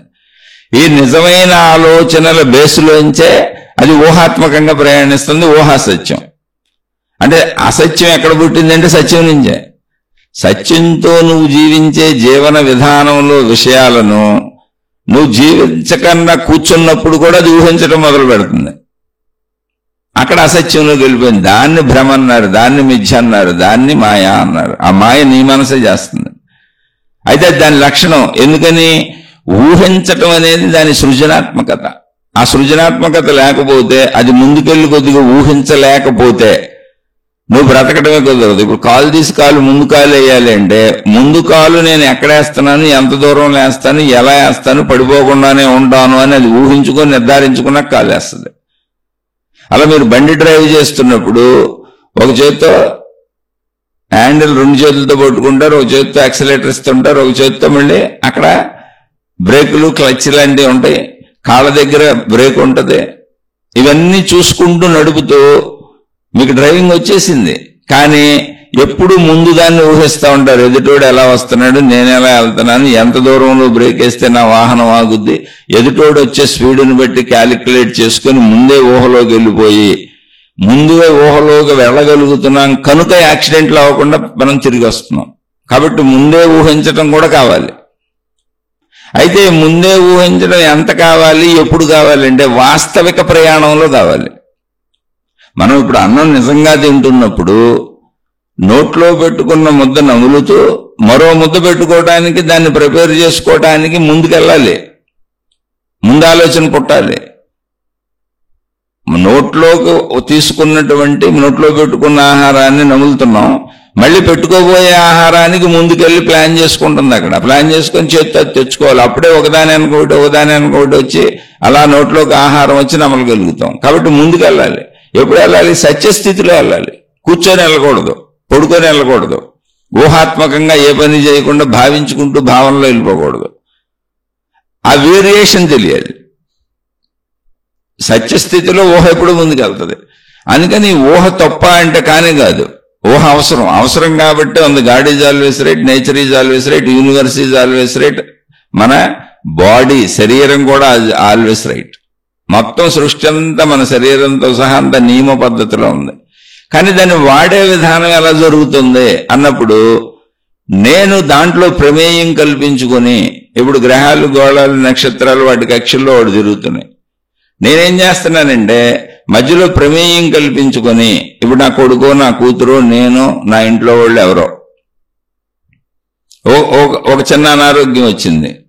అసలు వీళ్ళకి అనారోగ్యమే రాకూడదు అనుకుంటున్నా. ప్రపంచంలో అందరికీ అనారోగ్యాలు వస్తాయి. దానికి కారణం అనేక రకాలైనటువంటి బ్యాక్టీరియా, వైరల్లో రకరకాలు ఉన్నాయి. మనం తినే ఆహారాలు, మన జీవన విధానం, ఏదో ఒకటి భౌగోళిక పరిస్థితుల్లో మార్పులు, చిన్న చిన్న అనారోగ్యాలు ఎవరికైనా వస్తాయి. కానీ ఎవరికైనా రావచ్చు, నా వాళ్ళకి రాకూడదు అని సృష్టి విరుద్ధమైన ఆలోచన చేస్తున్నాం. నాకు రాకూడదు, ఎందుకు రాదు? అందరికీ వచ్చిందే నాకు వస్తుంది. సత్యం అంటే ఇది. రాకూడదు అనేది నా అభిప్రాయము, నా ఊహ. కాబట్టి నా ఊహకే, ఇప్పుడు నా ఊహ ఇక్కడ సత్యమా అసత్యమా? నా ఊహ అసత్యం. అసత్యపు ఊహ చేశాను, సత్యపు ఊహ చేయలే. అలాంటి రావాలని నువ్వు కోరుకోబాక, ఎందుకంటే నువ్వు కోరుకున్నా రావాలన్నప్పుడు అది రాదు. అనారోగ్యం ఎప్పుడు వస్తుందో నువ్వు కోరుకున్నా రాదు, దాని అంతటా అది వస్తుంది. అది ఎందుకని? ఇప్పుడు వైరల్ ఫీవర్స్ అనుకోండి, ఏదో ఒక బ్యాక్టీరియాతో వస్తాయి. ఒక కొత్త బ్యాక్టీరియా ఉత్పత్తి అయింది, అది అందరిలోకి ప్రవేశిస్తుంది, ఒకళ్ళ నుంచి ఒకళ్ళకి వ్యాప్తి చెందుతుంది, కనుక వైరల్ ఫీవర్స్ వస్తాయి. అలా వ్యాధులు అనేవి అనేక రకాలుగా వస్తాయి. నువ్వు పిలిస్తే రాదు, నువ్వు వద్దంటే పోదు, రాకుండానూ ఉండదు. కానీ నువ్వు రాకూడదు అనుకుంటావు. ఇప్పుడు ఇది సృష్టి విరుద్ధమైన ఆలోచన. సృష్టిలో ఏం జరుగుద్దో అది అందరితో పాటు నాకు జరుగుతుందనే యాక్సెప్టెన్స్ నీకు ఉండాలి. ఇప్పుడు ఏం చేయాలి? వస్తే డాక్టర్ దగ్గరికి వెళ్ళు, మందులు తెచ్చుకో, వాడుకో. లేదా చిన్నదైతే భరించగలిగితే, తలనొప్పి జలుబు అయితే భరించగలిగితే ఉండి అదే తగ్గిపోద్ది. చాలా సింపుల్ విషయం. పెద్దదైతే డాక్టర్ దగ్గరికి వెళ్ళి వైద్యం చేయించుకో. వైద్యం చేయించుకుంటే తగ్గితే తగ్గొచ్చు, తగ్గపోతే మనం వెళ్ళిపోవచ్చు. ఎవరికైనా ఇంతే జరిగేది. దాన్ని అంగీకరించట్లా, మనం దానికి ఎదురెళ్తున్నాం. ఎదురెళ్ళటం అంటే ఏంటి? ఒకళ్ళు వస్తే వచ్చింది, కానీ మా వాళ్ళకి ఏం అవ్వకూడదు, నాకేం అవ్వకూడదు, మేము బతికేసేయాలంటున్నాం. నువ్వు బ్రతుకుతావా చనిపోతావా అనేది అసలు నిన్ను అడిగి జననం జరగలేదు, నిన్ను అడిగి మరణం జరగదు. మధ్యలో నీ శరీర నిర్మాణంలో, నీ శరీర ఎదుగుదల, తరుగుదల, పెరుగుదల ఏది కూడా నిన్ను అడిగి జరగట్లేదు. అసలు నీతో ప్రమేయమే లేదు. నువ్వు సృష్టిలో ఒక ధూళి కణం. అంటే నువ్వు ఎలా అంటే, సృష్టిలో వెళ్ళిపోతున్న ట్రైన్లో కూర్చున్న ప్యాసింజర్లు అంటుడు. ఓ ట్రైన్లో 1500 మంది ప్యాసింజర్స్ ఎక్కారు. ఆ ట్రైన్కి ఒక నిర్ధారిత విధానం ఉంది. ఏంటి? ఇక్కడ బయలుదేరుతుంది, ఈ ప్రదేశాల్లో ఆగుతుంది, బయలుదేరేటప్పుడు ఈ టైంకి బయలుదేరుతుంది, ఇంత వేగంతో ప్రయాణించి ఈ ప్రదేశాలలో ఈ టైములకు ఆగుతుంది, గమ్యానికి మొత్తంగా అది ఆగిపోయే గమ్యానికి ఈ టైంకి చేరుకుంటుంది. ఇది దాని ఆఖరి గమ్యం. కాబట్టి మధ్యలో మీరు ప్రయాణికులు మొదటి గమ్యం నుంచి ఆఖరి గమ్యం వరకు మధ్యలో ఎక్కడెక్కడ కావాలన్నా ఎక్కొచ్చు, ఆఖరి గమ్యం వరకు ఎక్కొచ్చు. ఎక్కేశారు. ఎక్కినాక ఇప్పుడు మీకు రైల్లో కూర్చోవటం, అది వెళ్ళే విధానాన్ని మార్చటం, కూర్చోవటం తప్ప అది వెళ్ళే విధానాన్ని మార్చడం కుదురుద్దా? కూర్చుంటారో, పడుకుంటారో, నడుస్తారో, మాట్లాడుకుంటారో, కబుర్లు చెప్పుకుంటారో, నవ్వుతారో, ఏడుస్తారో, మీకు నచ్చింది ఏదైనా చేసుకోండి. కానీ రైలు గమనాన్ని మార్చగలరా? రైలు టైమింగ్స్ మార్చగలరా? అది ఆగే స్టేజీలు మార్చగలరా? దాని స్టార్టింగ్, ఎండింగ్, దాని గమ్యము, గమనము మార్చగలమా? లేదుగా. ఇక్కడ మన ప్రయత్నం నేను అనుకున్నట్టు జరగాలి అనేది ఎలాంటిదంటే, రైల్లో వెనక బోగీలో ఉన్న వ్యక్తి పరిగెత్తుకుంటూ ముందు బోగీకి వెళ్ళిపోతున్నాడు. ఎందుకనంటే, నేను అందరికంటే ముందు దిగిపోవాలని. ముందు బోగీకి వెళ్తే ముందు దిగుతావా? కొంతమంది ప్రయాణికులు అందరూ కలిసి, ఒక ఆయనకి బాగా తెలివి వచ్చింది, తోటి ప్రయాణికులందరినీ ప్రేరేపించాడు. ఏమని అంటే, మనం ఈ బోగీలో ఉన్నాము, మనందరం కలిసి ముందు బోగీని గట్టిగా తోస్తే రైలు వేగం పెరిగిపోద్ది, మనం ఇంకా తొందరగా వెళ్ళి దాని కాలాన్ని మార్చేయచ్చు అని రైలుని తోస్తున్నారు. అందరూ ముందు బోగీని, వెళుతున్న రైలే దాన్ని తోస్తున్నారు. ఒకడేమో పరిగెత్తుతున్నాడు ముందుకి, కొంతమంది ముందు బోగీలకు పరిగెత్తేస్తున్నారు అందరికంటే ముందుకు పోదామని. కొంతమంది ఏమో రైలు బోగీని తోస్తున్నారు, రైలు వేగాన్ని పెంచేద్దామని. కొంతమంది రైలు వేగాన్ని తగ్గించేద్దామని వెనక బోగీలను పట్టుకొని వెనక్కి లాగేస్తున్నారు. వేగం తగ్గించేద్దాం, దీన్ని ఎలా అయినా సరే, ఎంత స్పీడ్గా వెళ్ళవద్దు, లేట్ చేయాలి దీన్ని. కొంతమంది ఏమో ఇంతకంటే ముందు వెళ్ళాలని తోస్తున్నారు, కొంతమంది ఏమో ఇంతకంటే వెనక చేయాలి, దీన్ని లేట్ చేయాలని లాగేస్తున్నారు. రైలు బోగీలు ముందుకు తోసినా, రైలు బోగీలు పట్టుకుని వెనక్కి లాగినా, రైలు బోగీల్లో ముందు దిగాలని నువ్వు పరుగులు పెట్టినా, ఒక్కసారి ఊహించుకో, నువ్వు ఎక్కడ దిగుతావు, ఎప్పుడు దిగుతావు, ఎలా దిగుతావు. దాన్ని నిర్ధారించిన సమయంలో అది అనుకున్న స్టేషన్లో ఆగితే నీకు నచ్చితే దిగు, నచ్చపోతే కూర్చో. అది కూడా టికెట్ కొనాలి, మళ్ళీ టికెట్ ఉండాలి నీకు అందులో. అంటే టికెట్ అనేది కరెక్ట్నెస్. ఈ సృష్టిలో టికెట్ ఏంటి? మనం జీవించడానికంటే మంచి ధర్మము, కరెక్ట్నెస్ ఉండాలి.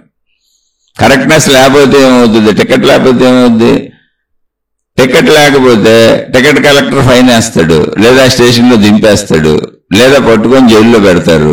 ఏదైనా జరగచ్చు. మొత్తానికి దాని యొక్క కర్మఫలాన్ని నువ్వు అనుభవిస్తావు. అలాగే కరెక్ట్నెస్ లేని వాళ్ళందరూ, అంటే టికెట్ సరిగ్గా కొనుక్కునే వాళ్ళందరూ, టికెట్ ఏంటి ఇక్కడ? మంచి ధర్మము, కరెక్ట్నెస్. అది లేని వాళ్ళందరూ కర్మఫలాన్ని అనుభవిస్తారు, ఫైన్లకు గురవుతారు, లేదా జైలు శిక్షలకు గురవుతారు. ఆయా పరిస్థితులను బట్టి శిక్ష అయితే తప్పదు. ఇప్పుడు వెళుతున్న రైలులో పరిగెట్టే వాళ్ళని ఏమనాలి? నేను ముందు దిగిపోవాలని ముందుకు పరిగెడుతుందో సమూహం, వాళ్ళని ఏమనాలి? ఇంజిన్ వైపుకు పరిగెత్తుకుంటూ వెళ్ళిపోతున్నారు. వెళ్ళిపోయారు. వెళ్ళి ఏం చేస్తారు? అక్కడ నుంచి ఉంటారు.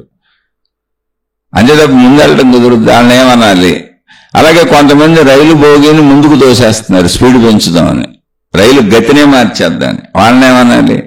కొంతమంది రైలుని స్లో చేసేద్దామని వెనక్కి లాగుతున్నారు, రైలు బోగిల్ని ముందు బోగిని పట్టుకుని వెనక్కి లాగేస్తున్నారు. వాళ్ళని ఏమనాలి? ఏమనాలి చెప్పండి? అలా సాగుతున్న నియమిత విధానాలను మనం మార్చలేము సృష్టిలో. సృష్టిని రైలు పోలికతో మీకు చెప్పాను అంతే. సృష్టికున్న నియమము విధానములు గ్రహించు. అవి పూర్తిగా మనకు తెలియచ్చు, తెలియకపోవచ్చు, కానీ ధర్మము మంచి అనేది ఒక విధానం ఇక్కడ నడుస్తుంది. ఎందుకని చెప్పాను ధర్మము మంచి అని? మనిషికి ముందే చెప్పాను. మొత్తం ఆకాశములో, ఆకాశము అంటే పైన కాదు, సర్వవ్యాపకంగా ఉన్న ఆకాశములో మనం మనుషులు 800 కోట్లు దాటి 800 కోట్ల గ్రహాలు, గోళాలు, నక్షత్రాలు ఉన్నాయని అనుకుందామని చెప్పాను. ఆ అనుకునేది మనుషులు డ్రైవింగ్లు చేసుకుంటూ, యాక్సిడెంట్లు చేసుకుంటూ బోల్డ్ మంది చచ్చిపోతున్నారు అంటే పొరపాట్లు వల్ల. మీరు ఒక రోజుకి ప్రపంచవ్యాప్తంగా ఎన్ని యాక్సిడెంట్లు జరుగుతాయి, ఎంతమంది చచ్చిపోతున్నారంటే లక్షల్లో ఉంటాయి. యాక్సిడెంట్లు అన్నీ లక్షల్లోనే ఉంటాయి. కానీ ఎక్కడ ఆకాశంలో యాక్సిడెంట్లు లేవు. అసలు యాక్సిడెంట్ అనేదే లేదు. 800 కోట్ల గ్రహాలు అనుకుందాం, ఊరుకున్న గోడాలు, యాక్సిడెంట్లు అన్ని హాయిగా ఉన్నాయి. దేని కక్షలో అవి జరుగుతున్నాయి. అసలు పొరపాటు కూడా లేదు, పొరపాటు జరిగే అవకాశం కూడా లేదు అక్కడ. అంత పర్ఫెక్ట్గా ఉంది. అది మీకు సూర్యుడు భూమి ఉదాహరణతో చెప్పాను. భూమి కొంచెం దగ్గరికి వెళ్ళిపోయినా మాడి మసి అయిపోతాం, భూమి మీద జీవరాశి ఉండటం కుదరదు. భూమి కొంచెం దూరం అయిపోయినా చల్లదనానికి మంచుగడ్డలు కట్టేసి బతకటం కుదరదు, అప్పుడు పోతాం. అలా మనం బ్రతకటానికి అనువైనటువంటి కరెక్ట్ స్పేస్లో భూమి ఉండి చక్కగా అది తిరుగుతూ మళ్ళీ ఆనందంగా తిరుగుతుంది. ఆ కక్ష తప్పదు, ఎక్కడ పొరపాటు జరగదు, పొరపాటు చేయదు. లక్షల కోట్ల సంవత్సరాల నుంచి అలాగే ఉంది. పొరపాట్లన్నీ మనిషి దగ్గర జరుగుతున్నాయి. ఓకే, అది విశ్వం. ఇప్పుడు ఆ విశ్వంలో ఆ ఏర్పాటు ఎలా ఉందో ట్రైన్ అలాగే ఉంది అంతే, దాంతో పోలిచి చెప్పాను. అందులో కదా మనం ఉంది ఒక మనిషిగా. ఆ విశ్వ నియమాలు ఏంటి? ఎక్కడ పొరపాటు లేకుండా కరెక్ట్గా జరగటం, అన్ని కరెక్ట్గా ఉండటం, లక్షల సంవత్సరాల నుంచి కరెక్ట్గానే జరుగుతూ తమ కక్షలు తమ రూట్లు మార్చుకోకుండా ఉండడం అనేది ఏదుందో అది మనిషి జీవితానికి వచ్చేటప్పటికి, మనిషి జీవించే జీవితానికి వచ్చేటప్పటికి, ఆచరణకు వచ్చేటప్పటికి అదే ధర్మము మంచి అని చెప్పారు. 800 కోట్ల గ్రహాలు ఎలా ఒకదాన్నొకటి గుద్దుకొని యాక్సిడెంట్ చేసుకోవట్లేదు, ఒకదాన్ని ఒకటి తిట్టుకోవట్లేదు, కొట్టుకోవట్లేదు, దేనిపైన చేసుకొని ఒకదానికొకటి సహకరించుకుంటుంది. సహకరించుకోవటం అంటే ఏంటి? సూర్యుడి యొక్క తేజస్సు వలన, వెలుగు వలన భూమి మీద ఇవన్నీ ఉండడం కుదురుతుంది. అది సహకారం. అన్ని సహకరిస్తున్నాయి. అందుకే ఆధ్యాత్మికతలో సహకరించటం అనేది ధర్మంలో ఉత్తమమైన లక్షణం, మంచిలో ఉత్తమమైన లక్షణం.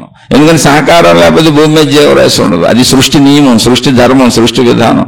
నేను ఎందుకు సహకరించాలి అన్నావా, పోయిందే, నీ జీవితం నాశనం అయిపోయింది. సహకరించే వాళ్ళకే మోక్షం వస్తుంది. మోక్షం అంటే ఏంటి? సత్య ఆవిష్కారం. అది నువ్వే, ఎవరో కాదు. కానీ నీ మనసు నిన్ను శరీర బందీని చేసింది, అది అసత్యం. ఇది ఇంతకీ మనసే చేస్తుంది. నీ శరీరానికి నిన్ను కట్టేసి పరిమిత భావన క్రియేట్ చేసి నీ చేత ధర్మం చేయనివ్వకుండా, సృష్టి సత్యాన్ని తెలుసుకోనివ్వకుండా, సృష్టి సత్యానికి అనుగుణంగా నిన్ను జీవించనివ్వకుండా చేస్తున్నది నీ సొంత మనసు. అందుకే మన ఏవ మనుష్యానం కారణం బంధ మోక్షయో. నేను శరీర భావంలో కట్టేసి నీకు స్వార్థ భావాన్ని పెంచేసి ఆ ఊహల్ని కల్పించేసి నేను నా వాళ్ళు నావి బాగుంటే చాలని నీకు అనిపించేలా చేసింది నీ మనసే, నీ అజ్ఞాన మనసు. దానివల్ల నువ్వు బాధలకు లోనవుతావు, దుఃఖాలకు లోనవుతావు, భయాలకు లోనవుతావు, కంగారుకు లోనవుతావు, ఆదుర్దాకు లోనవుతావు, దాని నుంచి వచ్చే అనేక అసత్య ఊహలతో గజిబిజి గందరగోళాలతో అయ్యే భయాలు, అయ్యే కష్టాలు, అయ్యే ఇబ్బందులు, అయ్యే డిప్రెషన్లు, అయ్యే స్ట్రెస్లు, అయ్యే ఒత్తిళ్ళు. కానీ ఒరిజినల్గా ఉన్నదన్నట్టు తెలుసుకుంటే అదే మనసు నీకు మోక్షం అంటే హాయిని, సంతోషాన్ని కూడా ఇవ్వగలదు. ఎలా? సృష్టి మొత్తంలో అన్నిటితో పాటు నేను ఉన్నాను. సృష్టి ఎలా నడుస్తుందో గమనించు. అదంతా పర్ఫెక్ట్ గా ఉంది. 800 కోట్ల గ్రహాలు, నక్షత్రాలు అన్ని ఉన్నాయని కాదండో, ఇంకా ఎక్కువ ఉన్నాయి. కోటాను కోట్లు ఉన్నాయి. 800 కోట్లు కాదు, మనుషులతో పోల్చి చెబుతున్నా మీకు. ఈ మనుషులందరూ ఒకళ్ళనొకళ్ళు బాధ పెట్టుకుంటున్నారు, ఒకళ్ళనొకళ్ళు ఇబ్బంది పెట్టుకుంటున్నారు, ఒకళ్ళ మీద ఒకళ్ళు పెత్తనాలు చేసుకుంటున్నారు, ఒకళ్ళ మీద ఒకళ్ళు ఆధిపత్య పోరు కోసం చలాయిస్తున్నారు, ఒకళ్ళనొకళ్ళు నశింప చేసుకుంటున్నారు. మళ్ళీ వీళ్ళే ఒకళ్ళనొకళ్ళు సుఖ పెట్టుకుంటున్నారు, సుఖ దుఃఖాలు కలిపి పంచుకుంటున్నారు. కానీ పైన అలా లేదు. గ్రహాలు, గోళాలు, నక్షత్రాలు, మిగిలిన విశ్వం ఏది అలా లేదు, ఒక మనిషి తప్ప. మొత్తం విశ్వం అంతా దాని ప్రణాళిక, దాని విధానం అంతా కరెక్ట్ గా, పర్ఫెక్ట్ గా దాని విధానంలో సాగుతుంది. ఎక్కడ ఇంకో దాని జోలికి వెళ్ళటంలో ఒకళ్ళు వెళ్తే సహాయం చేస్తుంది. సూర్యుడు భూమికి సహాయం చేస్తున్నాడు అంతే. అసహాయకారిగా ఉన్నాయి అంతే. ఎక్కడ అసలు విరోధం, విభేదం, శత్రుత్వ కారకాలు లేవు విశ్వంలో. మనిషిలో ఉన్నాయి. దానికి కారణం మనిషి మనసు. అందుకని ఆ మనసును తెలుసుకో. నీ మనసును నువ్వు తెలుసుకో. బయట తెలుసుకుంటే ఏం అయ్యేది లేదు. ముందు బయట దాన్ని సృష్టి విధానాలు తెలుసుకుంటే చెప్పాక ఆ విధానం ఏదుందో ఆ పర్ఫెక్ట్ గా క్రమశిక్షణగా సృష్టిలో ఉన్న మొత్తం గ్రహాలు, గోళాలు అన్ని కరెక్ట్ గా పనిచేయటం అనేది ఏదుందో అది మానవ జీవితంలోకి వచ్చేటప్పటికి, మానవ ఆచరణలోకి వచ్చేటప్పటికి ఆ క్రమశిక్షణ, ఆ పద్ధతి పేరే ధర్మము, మంచి. నువ్వు తప్పావు అంటే యూనివర్సల్ లా తప్పావు, సృష్టి నియమం తప్పావు. సృష్టి నియమాన్ని ఉల్లంఘించినప్పుడు నీకు శిక్షలు ఉన్నాయంతే. ఆ శిక్ష ఏంటి? అదే కర్మ సిద్ధాంతం. అందుకని కరెక్ట్ గా ఉండటం అనేది నీకు అవసరం. ఇక్కడ సృష్టికి అనుగుణంగా ఉన్నారు. కరెక్ట్ గా, మంచిగా, ధర్మంగా ఉండేవారు అందరూ సృష్టికి అనుగుణంగా ఉన్నారు. మరి నన్ను గజిబిచ్చేసేదేంటి? నా మనసు. ఆ మనసును తెలుసుకో. ఎందుకంటే మనసులో సగం సత్యం ఉంది, సగం అసత్యం ఉంది.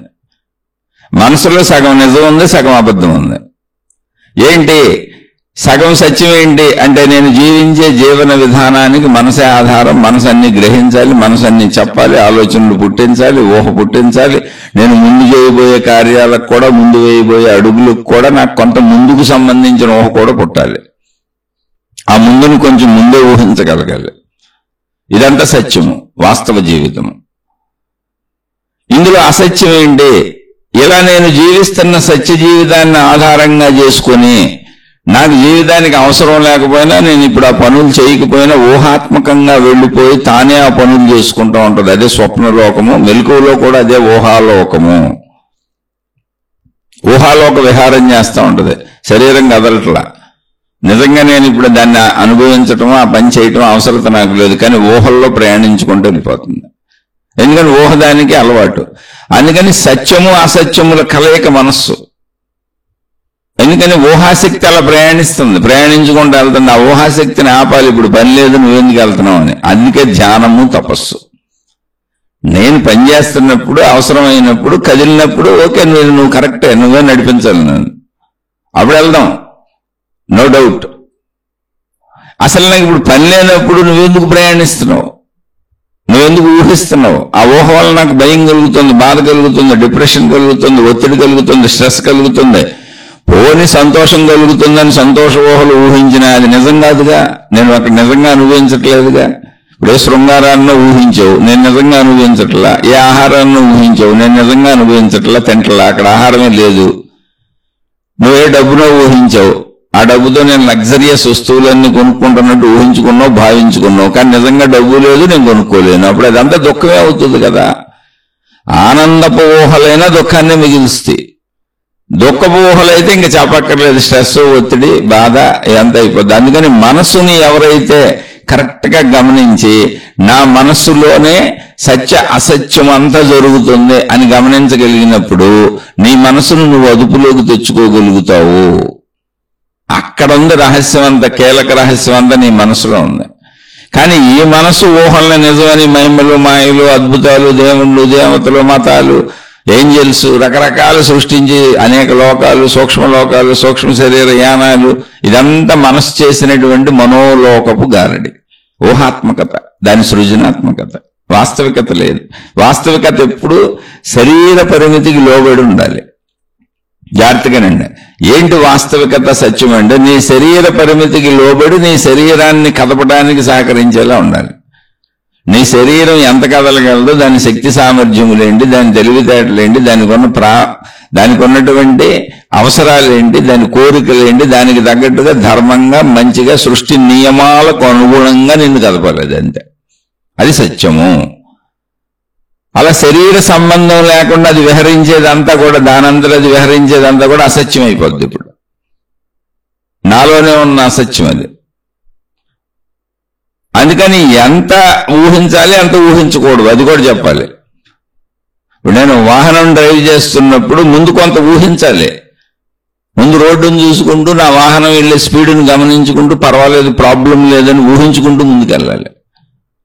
అదే హఠాత్తుగా ఎవరైనా ఎదురొస్తున్నప్పుడు లేదు ఎవరో ఎదురొస్తున్నారని ముందే ఊహించేసి వాళ్ళ స్పీడు నా స్పీడు క్యాలిక్యులేట్ చేసి వాళ్ళు వచ్చే దిశ నాన్న వచ్చే దిశ క్యాలిక్యులేట్ చేసి ఇది యాక్సిడెంట్ అయ్యే అవకాశం కనపడుతుందని వెంటనే బండిని పక్కకి తిప్పేసి నీ స్పీడ్ తగ్గించేసుకొని నువ్వు యాక్సిడెంట్ అవ్వకుండా చూసుకునేలా ముందు ఊహ రావాలి. అలా జీవితంలో అన్నింటికి కొంత ముందు ఊహ ఉండాలి, కొంత మాత్రమే. అది కూడా పనులు జరుగుతున్నప్పుడు, పనులు చేస్తున్నప్పుడు, జీవిస్తున్నప్పుడు, జీవితానికి సంబంధించిన ఆ పనికి సంబంధించిన దాన్ని మితిమీరిన ఊహలుగా మార్చుకున్నప్పుడు అది ఓవర్ థింకింగ్. అదే నీలో ఉన్న ప్రాబ్లం, అసత్యము. ఈ అసత్యమే నెగిటివిటీకి కారణం.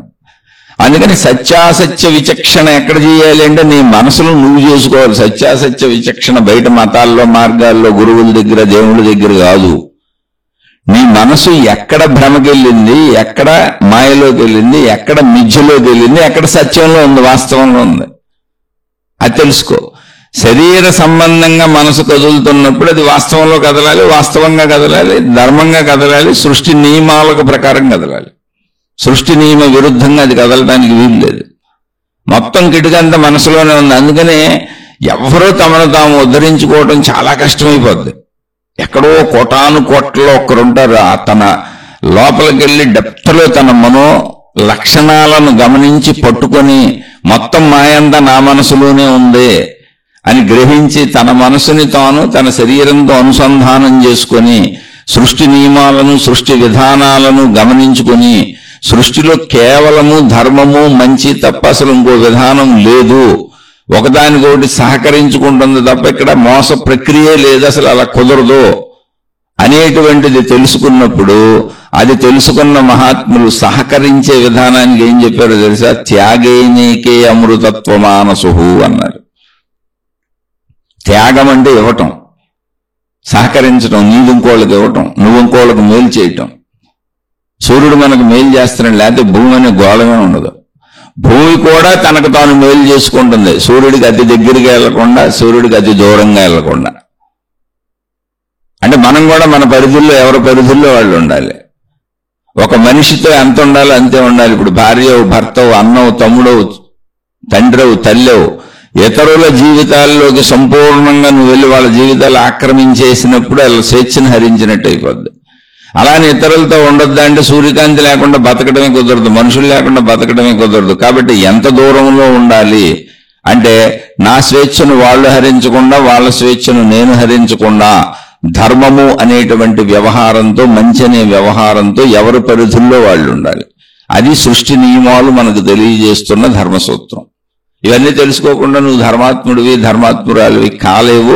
ధర్మాత్ములు అవటం గొప్ప విషయం అసలు కాదు, సృష్టికి అనుకూలంగా నడవటం, ధర్మంగా మంచిగా జీవించటం అంటే ఎలాంటిదో తెలుసా? వెళ్ళిపోతున్న ట్రైన్లో ప్రశాంతంగా హాయిగా తన సీట్లో తను కూర్చున్నాడు, ఎటువంటి ఉద్రేకం లేదు, ఎటువంటి బాధ లేదు, ట్రైన్ని తోసేద్దాం ముందుకు స్పీడ్గా లేదు, ట్రైన్ని ఆపుదాం, స్లో చేసేద్దాం, దీన్ని వెనక్కి లాగేద్దాం అనేది లేదు, లేదా ముందుకు పరిగెత్తుకు వెళ్ళిపోయి ఇంజిన్ దగ్గరికి వెళ్ళిపోతే పరిగెత్తుకుంటూ వెళ్తే ముందు దిగిపోవచ్చు అనే తాపత్రయం లేదు. ఎందుకని? అర్థమైంది. అలానే టికెట్ కూడా కొనుక్కున్నా, టికెట్ అనే ధర్మం ఉంది. టికెట్ కొనుక్కున్నాను, ట్రైన్ ఎక్కాను, ఇంకా ట్రైన్ దాని పద్ధతిలో అది వెళ్ళి నా స్టేషన్ వచ్చినాక ఎప్పుడు స్టేషన్ వస్తుందో అక్కడ దిగుతాను. ఇక నేను చేయవలసింది ఏమీ లేదు, టికెట్ కొనుక్కొని ఎక్కడం అనేది జరిగిపోయింది అంతే. అప్పుడు నిశ్చలంగా కూర్చున్నాను. అది ధర్మము, అది మంచి. మిగిలినవన్నీ ఏం చేసినా చెత్త పనులేక ట్రైన్లో చదువుతున్నప్పుడు మనకి కామెడీగా లేదు.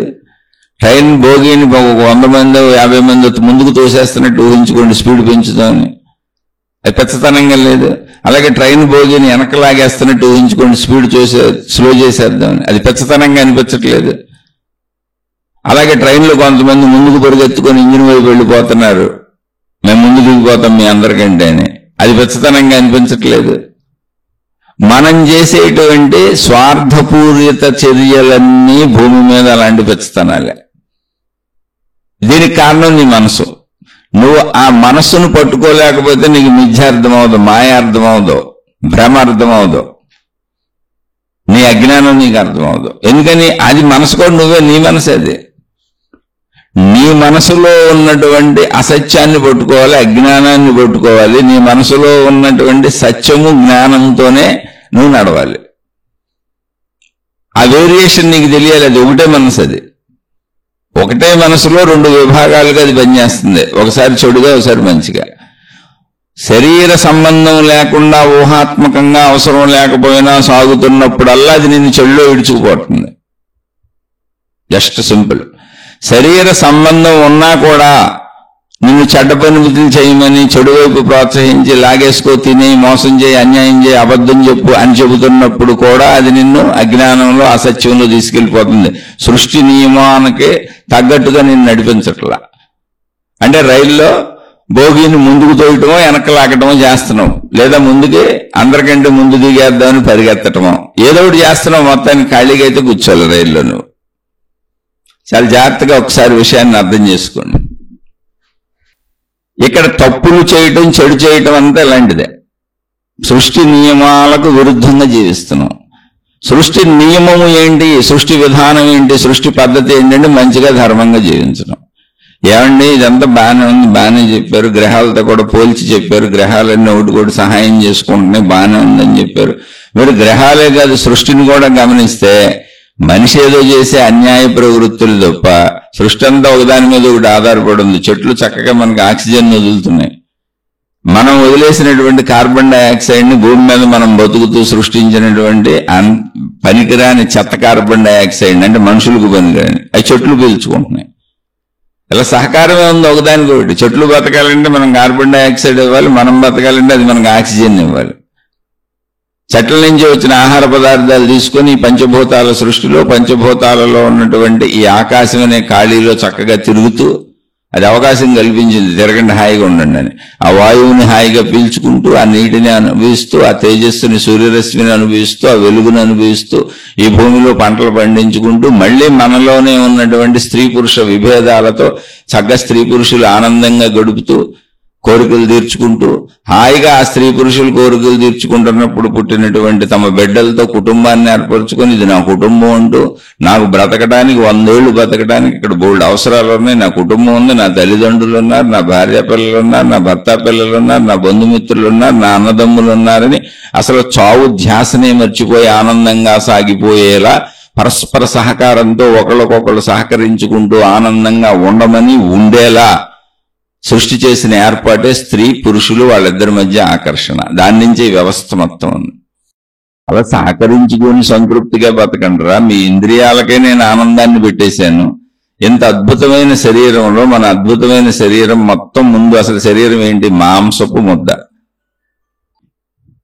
ఈ మాంసపు ముద్దలో కొంత భాగం కళ్ళు గాను, కొంత భాగం చెవులు గాను, కొంత భాగం నాలుగు గాను రుచులు తెలుసుకుంటూ, దృశ్యాలు చూస్తూ, శబ్దాలు వింటూ, కొంత భాగం మెదడుగా ఆలోచిస్తూ, శరీరం మొత్తాన్ని నియంత్రిస్తూ, దాన్ని నడుపుతూ, జ్ఞానాన్వేషణకు అదే ఉపయోగపడుతూ, ఇందులోనే మళ్ళీ అనేక చోట్ల పంచేంద్రియాలుగా, స్త్రీ పురుష జననేంద్రియాలుగా అక్కడ శారీరక సుఖాన్ని ఇస్తూ, తల నుంచి కాళ్ళు వరకు మనకి స్పర్శలు తెలుసుకుంటూ, ముక్కుతో వాసనలు తెలుసుకుంటూ, ఇంత అద్భుతంగా అన్ని తెలుసుకుంటూ, గ్రహిస్తూ, ఆలోచించుకుంటూ ఆనందంగా జీవించండి అని ఈ మాంసపు ముద్దలోని ఇన్ని ఏర్పాట్లు చేసి మనకి సృష్టి అందించింది. ఈ ఏర్పాట్లన్నీ కూడా ఏంటి? ఒక ధర్మచర్యలు. అంటే నువ్వు బ్రతకడానికి అవసరమైనటువంటి కంటి చూపు, నీకు బ్రతకడానికి అవసరమైనటువంటి శబ్దం, నువ్వు బ్రతకడానికి అవసరమైనటువంటి ఆహారం స్వీకరించేటప్పుడు తినాలనిపించే భావన కలిగించేటువంటి నాలుక రుచి, చర్మాన్ని నువ్వు రక్షించుకోవడానికి, నిన్ను నువ్వు రక్షించుకోవడానికి చర్మానికి స్పర్శలు, అలాగే నువ్వు స్త్రీ పురుష శారీరక ఆనందాన్ని పొంది అద్భుతమైనటువంటి ఆనందంలో వీళ్ళు నా వాళ్ళు, వీళ్ళు నా సొంతమే అనేటువంటి భావనలో ఒక మనిషిని దగ్గరికి తీసుకొని కుటుంబ వ్యవస్థ ఏర్పరచుకొని తద్వారా పిల్లల్ని కని నిండు 100 ఏళ్లు హాయిగా ఆనందంగా సంతోషంగా జీవించడానికి అవసరమైనటువంటి భావాలు, భావోద్వేగాలు, ఇంద్రియాలు, శరీరము, మనస్సు, బుద్ధి, జ్ఞానము అన్నింటినీ ఇచ్చి నేననే భావనను కల్పించి సంతోషంగా ఉండు అంటే మన పని మనం చేసుకుంటే సంతోషంగానే ఉంటాంగా. ఆకాశంలో ఉన్న గ్రహాలు, గోళాలు, నక్షత్రాలన్నీ దేని పనే చేసుకుంటున్నాయి. ఒకవేళ సహకరిస్తున్నాయి పక్కవాటికి, ఇంకో పని చేయాలంటే సహకారం చేస్తున్నాయి. అలా స్త్రీ పురుషుడికి సహకరించాలి, పురుషుడు స్త్రీకి సహకరించాలి, మనిషి మనిషికి సహకరించాలి, ప్రతి మనిషి ఇంకో మనిషికి సహకరించాలి. లేకపోతే సహకరించకపోతే జీవితం సాగదు. ఆ సహకారమే మంచితనం. మంచిగా జీవించు, ధర్మంగా జీవించు. సహకారాలన్నీ మంచులే. అది సృష్టి నియమము, సృష్టి యొక్క విధానము, పద్ధతి. మొత్తం సృష్టిలాగే ఉంది. కానీ మొత్తం సృష్టిని నువ్వేం చేయలేవు, వెళ్ళిపోతున్న రైలు అది. నువ్వేం చేయగలవు అంటే నీ బుద్ధిని సృష్టికి అనుగుణంగా నడుపుకో. ఎందుకని? నీ బుద్ధిలో, నీ శరీరంలో నీకు 95% అంతా కూడా సృష్టిపరంగా దానంతటా అది నడుపుతూ ఎంపికలు కొన్ని నీకు ఇచ్చింది, స్వేచ్ఛ నీకు ఇచ్చింది. మనిషిగా నీలో కొంచెం జ్ఞాన సంపదను పెంచింది. నీకు స్వేచ్ఛ ఉంది. ఏంటి ఆ స్వేచ్ఛ? నువ్వు తినే రకాల్లో నీకు నచ్చినవి తినొచ్చు, నువ్వు కట్టుకునే వాటిలో నీకు నచ్చినవి కట్టుకోవచ్చు. ఈ సృష్టిలో ఉన్నటువంటి ముడి సరుకులను ఉపయోగించి, పంచభూతాలను ఉపయోగించి, సృష్టిలో దొరుకుతున్న వస్తువులను ఉపయోగించి నీలో ఉన్నటువంటి జ్ఞానంతో, మేధస్సుతో అనేకం కనుక్కొని నీకు అనుకూలమైన విషయాలు తయారు చేసుకోవచ్చు. నీకు నచ్చినవి చూడొచ్చు, నీకు నచ్చినవి తినొచ్చు, నీకు నచ్చినవి వినొచ్చు, నువ్వు నీకు నచ్చినట్టుగా ఉండొచ్చు. ఒకవేళ నువ్వు నచ్చినట్టుగా ఉండే దాంట్లో చెడుగా ఉండటం కూడా నీకు సౌకర్యం ఇవ్వబడింది. నువ్వు చెడుగా ఉన్నా కూడా నిన్ను సృష్టి అభ్యంతర పెట్టదు. అది నీ జ్ఞానం, నీ విజ్ఞానం. కానీ నువ్వు చెడుగా ఉండటం వలన ఇతరులకు చెడు చేయగలుగుతాను అనుకుంటే నీ భ్రమది. ఎందుకంటే వెళ్ళిపోతున్న రైలు విధానాన్ని, మార్గాన్ని, పద్ధతిని ఎవరు మార్చలేరు. నువ్వు చెడు చేస్తే ఎదుటి వాళ్ళకేం చెడు అవ్వదు. అదేంటంటే పొడిసేశాడు, చచ్చిపోయాడు, మేము చూశాం కదంటే కాదు. కర్మ సిద్ధాంత విధానం ఏదో పనిచేస్తుంది, నీకు అర్థం అవ్వలేదు. ఇక్కడ పోలిక ఒకటే. వెళ్ళిపోతున్న రైలుని నువ్వు ఏ విధంగానూ ఏమీ చేయలేవు. నువ్వు పరుగులు ఎత్తినా, గంతులు వేసినా, తోసినా, వెనక్కలాగినా, ఏం చేసినా అది వెళ్ళిపోతున్న రైలు. అలాగే నిర్ధారించబడిన సృష్టి సూత్రములు, ధర్మము, మంచి విధానము, క్రమశిక్షణ పద్ధతి ఏదుందో అన్నిటికీ అది వర్తించుకుంటూ వెళ్ళిపోద్ది. మరి నువ్వు చెడు చేసినప్పుడు ఏమవుతుంది అంటే ఆ చెడు ఫలితము నీకే వస్తుంది. అది ధర్మంగా సమతూకం అవ్వాలి అంటే ఎవరు చెడు చేశారో వాళ్ళకే ఆ చెడు ఫలితం రావాలి. కాబట్టి ఆ చెడు ఫలితాలు నువ్వు అనుభవిస్తావు తప్ప నీ వలన ఇతరులు చెడిపోయే అవకాశం ఎప్పటికీ ఉండదు. కానీ అది ఉన్నట్టుగా మనకు కనపడటం అనేది విశ్వ సంపూర్ణ విజ్ఞానం మనకు అర్థం కాకపోవటం అంతే. కర్మ సిద్ధాంతపు మొత్తం తీరి మనకు తెలియాలి అంటే మొత్తం సంపూర్ణ విశ్వ పనితీరు తెలియాలి. అది ఎప్పటికీ ఎవరికి తెలియదు. అందుకని ఊహాత్మకంగా విషయాలు చెబుతారు. నువ్వెవరిని నష్టపరచలేవు, నువ్వెవరిని కష్టపెట్టలేవు, నువ్వెవరిని బాధ పెట్టలేవు, నువ్వెవరిని ఇబ్బంది పెట్టలేవు, నువ్వెవరికి ఎటువంటి హాని చేయలేవు. కానీ చేస్తున్నట్టు అన్నీ కనపడుతున్నాయి కదా. అంటే ఒకవేళ నువ్వు ఉద్దేశపూర్వకంగా చేస్తే ఆ కర్మఫలాలను నువ్వే సరి చేసుకుని, నువ్వే అనుభవించి, నువ్వే బాధపడి, నువ్వే కష్టపడి, నువ్వే ఇబ్బంది పడి దాన్ని సమతూకం చేసుకుని ధర్మంగా, మంచిగా, క్రమశిక్షణగా మార్చుకుంటుంది సృష్టి. అంతే, అది నీకే ఇస్తుంది. కానీ మరి ఎదుటివాడు నష్టపోయినట్టు, వీడు మోసం చేసినట్టు, వాడు మోసపోయినట్టు కనపడుతుంది కదా అంటే సృష్టి నడకలో జన్మ జన్మాంతరాలలో మనుషులు ఎత్తుతున్నటువంటి కోటాను కోట్ల జన్మలలో, సృష్టి కోటాను కోట్ల సంవత్సరాల నుంచి సాగుతున్న విధానంలో ఎవరికి మనిషి పరంగా ఈ కోటాను కోట్లు సంవత్సరాలు కాలము ఇదంతా మనిషి పరంగా, ఆయువు ఇదంతా మనిషి పరంగా. కానీ సృష్టి పరంగా వచ్చినప్పుడు మొత్తం సృష్టి ఏకంగా ఉంది. దాన్ని యూనివర్స్ అన్నాం. మొత్తం విశ్వము, ప్రకృతి, సృష్టి మొత్తం ఏకభావనతో పిలుస్తున్నాం దాన్ని. ఆ ఏకభావనలో అది ఎప్పుడు సమంగానే ఉంది. మనకు అలా అనిపిస్తున్నది, కనిపిస్తున్నది. ఆ ఏకత్వ భావనకి చేరుకొని ఆ ఏకభావన తెలియాలి అంటే నీలో ఉన్నటువంటి నీ ప్రాణశక్తిని, నీ అనంతాత్మశక్తినే, నీలో ఉన్న శక్తినే నువ్వు తెలుసుకోవాలి.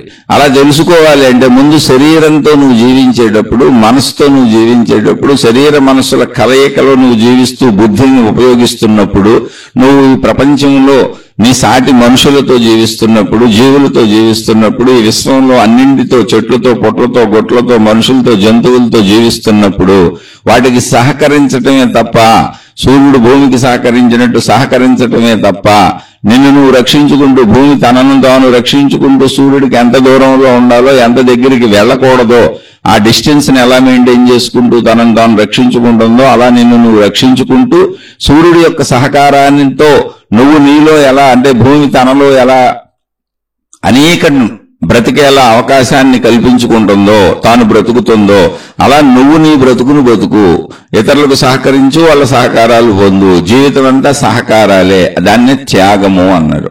అలా బ్రతుకుతూ ఉంటే నువ్వు ఎప్పుడైతే ఆ ధర్మంగా, సృష్టికి అనుకూలంగా బతుకుతావో, ధర్మం గొప్పతనం కాదు, మంచి గొప్పతనం కాదు, సృష్టి యొక్క క్రమశిక్షణకు అనుకూలంగా జీవించటాన్ని ధర్మము, మంచి, నీతి, నిజాయితీ ఇలా మంచి పదాలతో చెప్పుకుంటూ వచ్చారు.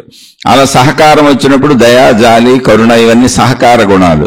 ఇలా మంచిగా సహకార గుణాలతో నువ్వు జీవిస్తున్నప్పుడు నువ్వు నీ శారీరక మానసిక పరిధులను దాటి నీలోని ప్రాణశక్తి ఎరుకని, విశ్వశక్తి ఎరుకని, సృష్టి శక్తి ఎరుకని, మొత్తం ఈ యూనివర్స్ అనేటువంటి ఈ విశ్వం అని మనం భావిస్తున్నటువంటి ఈ సృష్టి నడకని, ఈ నడకకు కారణమైన అనంత ఆత్మశక్తిని తెలుసుకునేటువంటి శక్తి నీలోనే నీకు పుడుతుంది. అది జ్ఞాన రూపంలో, అదే నీ జ్ఞానము.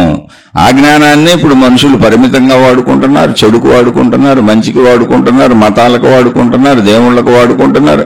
ఎలా పడితే అలా మనుషులు వాడుకుంటున్నది ఆ జ్ఞానమునే. సైన్స్ పరంగా వాడినా, మందుల పరంగా వాడినా, ప్రపంచ విజ్ఞాన పరంగా వాడినా, చెడు పరంగా వాడినా, మంచి పరంగా వాడినా, మొత్తంగా అందరూ వాడుతున్నది తమలో ఉన్న జ్ఞానాన్నే. ప్రతి మనిషిలో ఉన్న జ్ఞానం ఒకటే, వాడే విధానాలు మారుతున్నాయి. అందరిలో ఉన్న జ్ఞానమునకు ఉన్న శక్తి ఒకటే, వాడే విధానాలు మారుతున్నాయి. అందరిలో ఉన్న జ్ఞాన సంపద ఒకటే, వాడే విధానాలు మారుతున్నాయి. కాబట్టి జ్ఞానపరంగా జీవులంతా ఒకటే. ఈ విషయం నీకు అర్థం అవ్వాలి అంటే ముందు నువ్వు శరీరంతో సృష్టి నియమాలకు అనుగుణంగా జీవించుకుంటా ఇల్లు, సృష్టి విధానాలకు అనుగుణంగా జీవించుకుంటా ఇల్లు. ఆ నియమాలు, విధానాలు, క్రమశిక్షణ పద్ధతి మానవ జీవితంలో మంచి, ధర్మము, దయా, జాలి, కరుణ ఇది సహకారము. ఇవి ఎవరైతే తప్పుతారో వాళ్ళు ఎప్పటికీ తమను తాము తెలుసుకోలేకపోగా, అనంతాత్మశక్తిని తెలుసుకోలేకపోగా, విశ్వశక్తిని తెలుసుకోలేకపోగా, వాళ్ళు తప్పినటువంటి ధర్మ ప్రవర్తన, మంచి అనేది ఏది తప్పారో, ఎంత తప్పారో తదనుగుణమైనటువంటి దాన్ని సరిచేయడానికి సృష్టి చేస్తున్నటువంటి కర్మ సిద్ధాంతపు విధానంలో పడి నలిగిపోతూ తమను తామును తెలుసుకోలేక లక్షల కోట్ల జన్మలు ఎత్తుతూ ఆ తప్పులతోనే మళ్లీ తిరిగి మరణిస్తూ, మళ్లీ అదే తప్పులతో పుడుతూ, మళ్లీ అవే కర్మలు చేస్తూ అలాగే జనన మరణ చక్రంలో పడి తిరుగుతా ఉంటారు జీవులుగా. కానీ జనన మరణ చక్రపు ఆటంతా సృష్టిలోనే విశ్వశక్తితో విశ్వంలోనే జరుగుతున్నది. అది అనంత ఆత్మశక్తిలో జరుగుతున్నటువంటి సముద్రంలో ఎగిసిపడిన అలలు లాంటి చిన్న ఆట, దానిలోనే జరుగుతుంది. ఆ ఆటలో నువ్వు శరీరం అనుకొని తప్పులు చేస్తున్నావు కనుక సుఖదుఖములకు లోనవుతున్నావు. నువ్వు ఎప్పుడైతే సృష్టిని గమనించి, ఆ నియమములను గమనించి, ఆ పద్ధతులను గమనించి, మనకి ఇవ్వబడిన శరీరము, మనకి ఇవ్వబడిన ఇంద్రియములు, మనకి ఇవ్వబడిన తెలివితేటలు, మనకి ఇవ్వబడిన ఆలోచన శక్తి, మనకి ఇవ్వబడిన సమస్తము ఇవ్వబడినది అని తెలుసుకుంటే, ఇవ్వబడిన దాన్ని అలా వినియోగించుకోవాలో నీకే తెలుస్తుంది. మొత్తం ఇవ్వబడిన దాన్ని ఆనందంగా, సంతోషంగా, సుఖంగా నీ శరీరంలోనే కూర్చబడినటువంటి సుఖభావాలు గనుక ఇంద్రియ భావాలన్నీ వాటిని అనుభవిస్తూ ఎప్పుడు ఆనందంగానే ఉంటావు తప్ప దుఃఖానికి లోనవ్వవు. ధర్మజీవనం జీవించే ఎవరికి అసలు దుఃఖం అనేదే ఉండదు, కష్టం అనేదే ఉండదు, ఇబ్బంది అనేదే ఉండదు. పరిమిత భావనలో, అధర్మ భావనలో, అన్యాయ భావనలో, అక్రమ భావనలో, లాలస భావనలో, ఆశ భావనలో, అత్యాశ భావనలో, మొత్తంగా ఇవన్నీ కలిపితే అజ్ఞాన భావనలో, దాన్నే మన మనసు చేసే గారడి మాయ భావనలో, మిథ్యా భావనలో, అదే మనసు చేసే గారడి, దాన్ని మాయ అన్నారు, మిథ్య అన్నారు. ఆ మాయాభావనలో, మిథ్య భావనలో, భ్రమ భావనలో నిన్ను నువ్వు కష్టపెట్టుకుంటున్నావు. దుఃఖమంతా భ్రమ, అసలే దుఃఖమంత మాయ, ఇబ్బంది అంతా మాయ, బాధంతా మాయ, భ్రమ, అది లేదు, మిథ్య. ఉన్నదంతా సుఖమే, ఇక్కడ ఇంకోటి ఏమీ లేదు. అది సుఖమే అని ఎప్పుడు తెలుస్తుందంటే నీ శరీరము మనస్సుల కలయికతో ప్రపంచంలో ఉన్న వాస్తవ పరిస్థితులను అంగీకరించి వాస్తవంగా ప్రపంచాన్ని గుర్తించి వాస్తవ జీవితం ఎటువంటి మహిమలు మాయలు ఊహలు ఆశలు అత్యాశలకు వెళ్లకుండా వాస్తవంగా నువ్వు ప్రపంచంతో కలిసి శరీర మనస్సుల కలయికలు ప్రపంచంతో సమానంగా నీ శరీరంతో సమానంగా నీ మనస్సును కలుపుకొని నీ బుద్ధిని కలుపుకొని సమన్వయంతో నువ్వు సాగగలిగినప్పుడు ప్రపంచంలో అందరూ నాలాంటి వాళ్లే అనేటువంటి సృష్టి సూత్రాన్ని నమ్మి నువ్వు సాగగలిగినప్పుడు మొత్తంగా ఆనందంగా సత్యంలో ఉంటావు.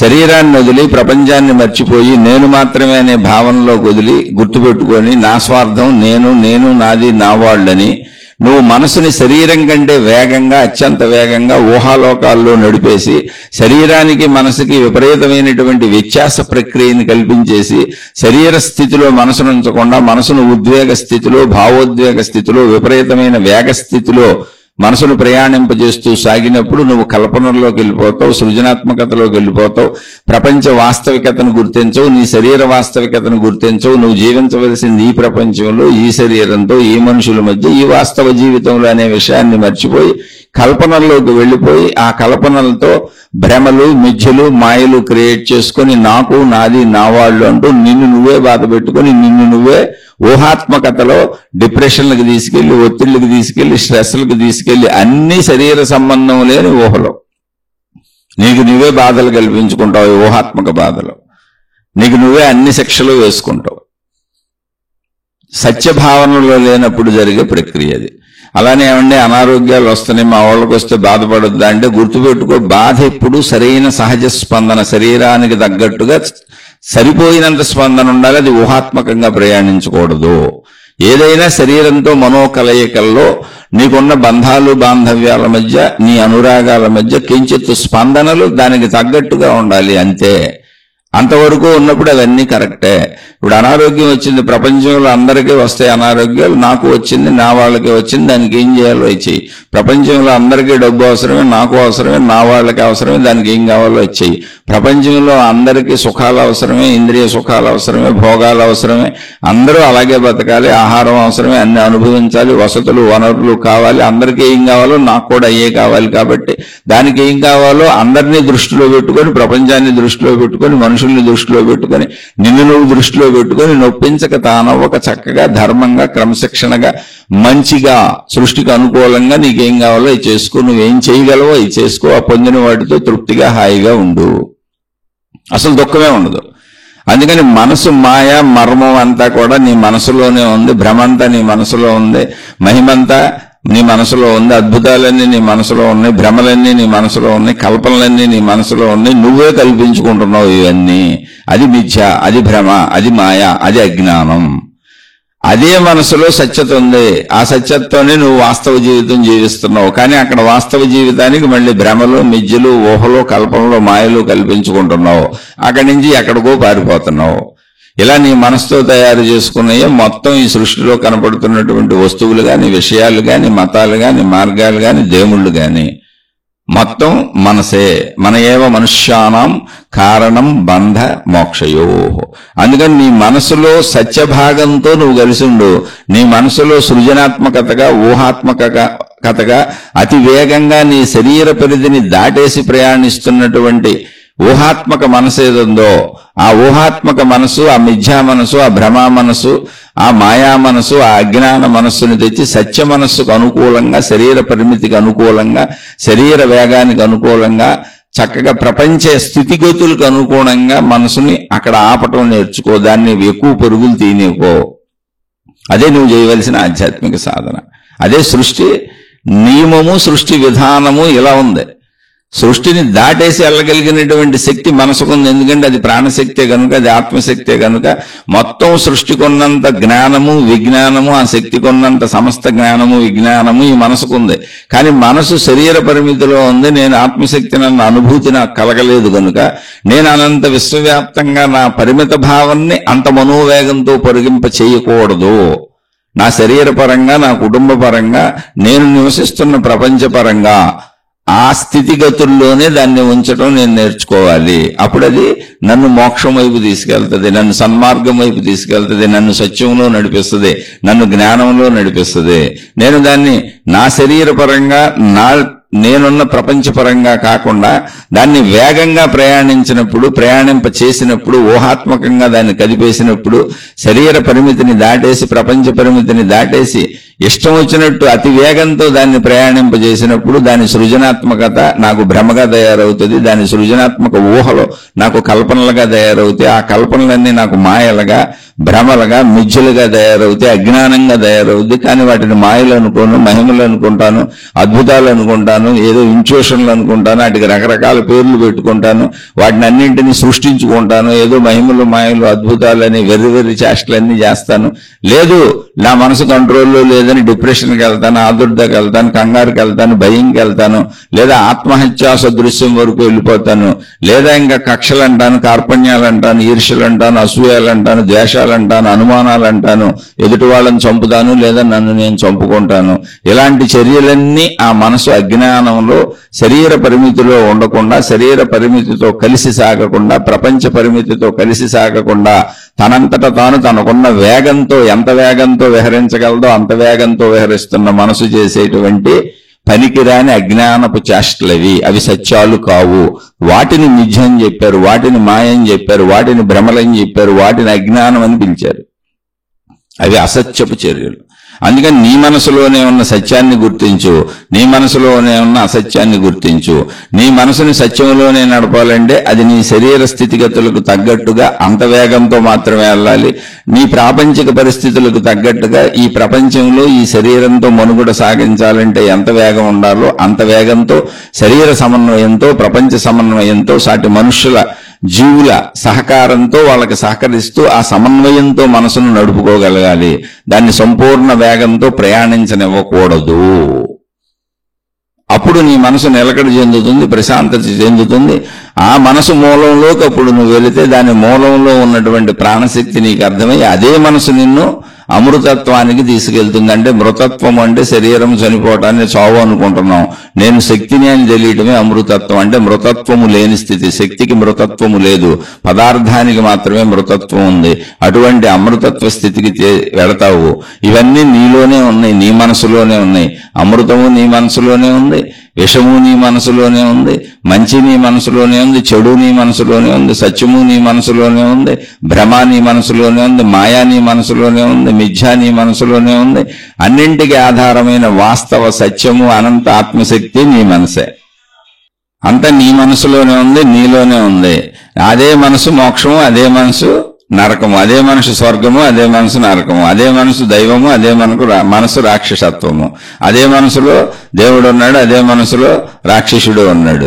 ఇప్పుడు నీలో ఆ మానసిక రాక్షస చర్యలన్నీ మిథ్యలు, భ్రమలు, కల్పనలు, మాయలు. అది గుర్తించు ముందు.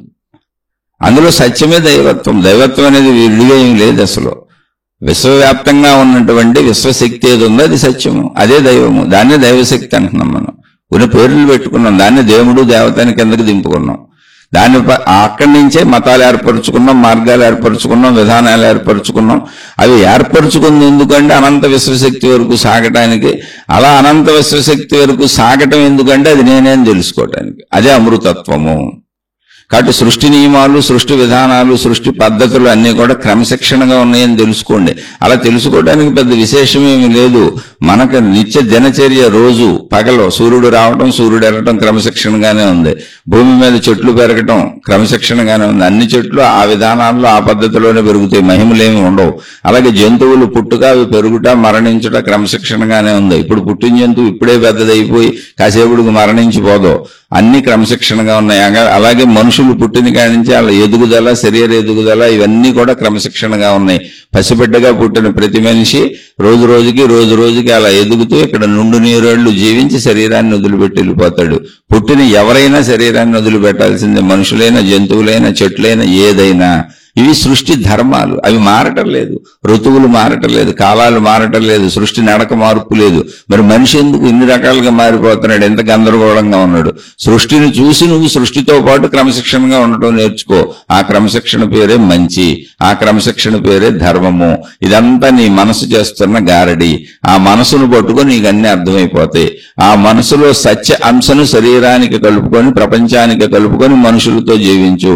ఆ మనసులోనే మిథ్యా అంశను, భ్రమాంశను, కల్పనాత్మక అంశను, మాయాంశను, అజ్ఞానాంశను, ఊహాత్మక అంశను నువ్వు కనుగొని అద్భుతాలు, మహిమలు, మాయలు ఇటువంటివన్నీ తీసేసి వాస్తవంగా జీవించటం నేర్చుకో.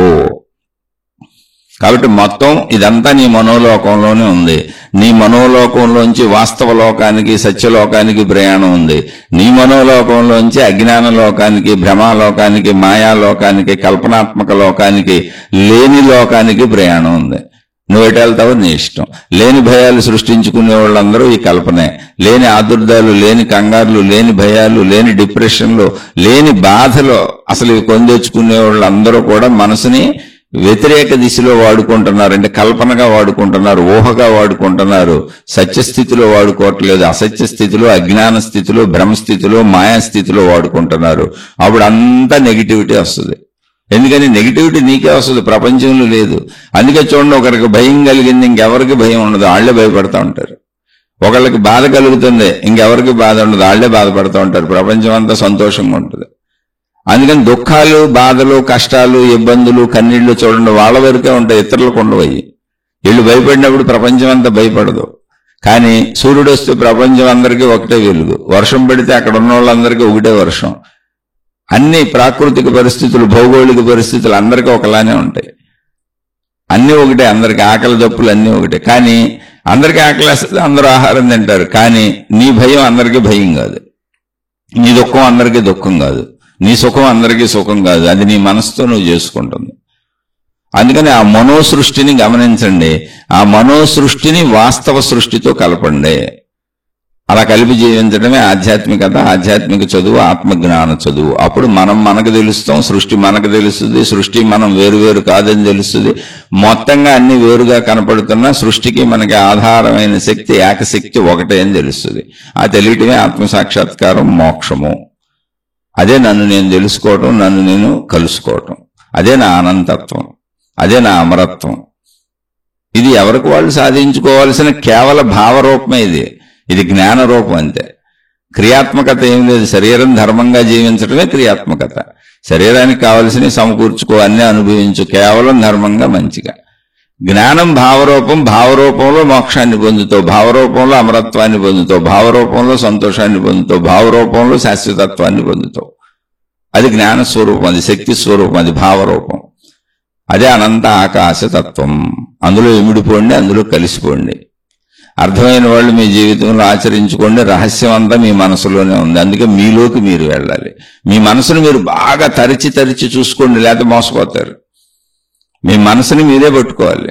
ఆ మనసులోనే దొంగ ఉన్నాడు, ఆ మనసులోనే పోలీసు ఉన్నాడు, ఆ మనసులోనే దేవుడు ఉన్నాడు, ఆ మనసులోనే రాక్షసుడు ఉన్నాడు, ఆ మనసులోనే మీలోని మీ మంచోడు ఉన్నాడు, ఆ మనసులోనే మీలోని మీ చెడ్డోడు ఉన్నాడు. మీ మనసు మీదే మొత్తం మీరు ఫోకస్ చేయటమే నిన్ను నువ్వు తెలుసుకోవటం, నిన్ను నువ్వు గమనించుకోవటం, నిన్ను నువ్వు పరిశీలించుకోవటం, నీ గుణమార్పు చేసుకోవటం. గుణమార్పు చెంది సంపూర్ణ మంచిగా మారిన మనసే ప్రాణశక్తి, అమృతత్వం, దైవత్వం. అంతే, అంతకు మించి ఏం లేదు. ఆ మనసే మోక్షం, మోక్ష మనసు అది. అందులోంచి భ్రమలు, కల్పనలు, మాయలు, అజ్ఞానాలు, అభూత కల్పనలు ఇవన్నీ తీసేస్తే, మహిమలు, అద్భుతాలు, మిథ్యలు అన్నీ తీసేస్తే మిగిలిన మనసు, స్వచ్ఛ మనసు ఏదుందో అదే మోక్షము, అదే అమృతత్వము, అది భావము. ఇప్పుడైనా మనసు భావమేగా.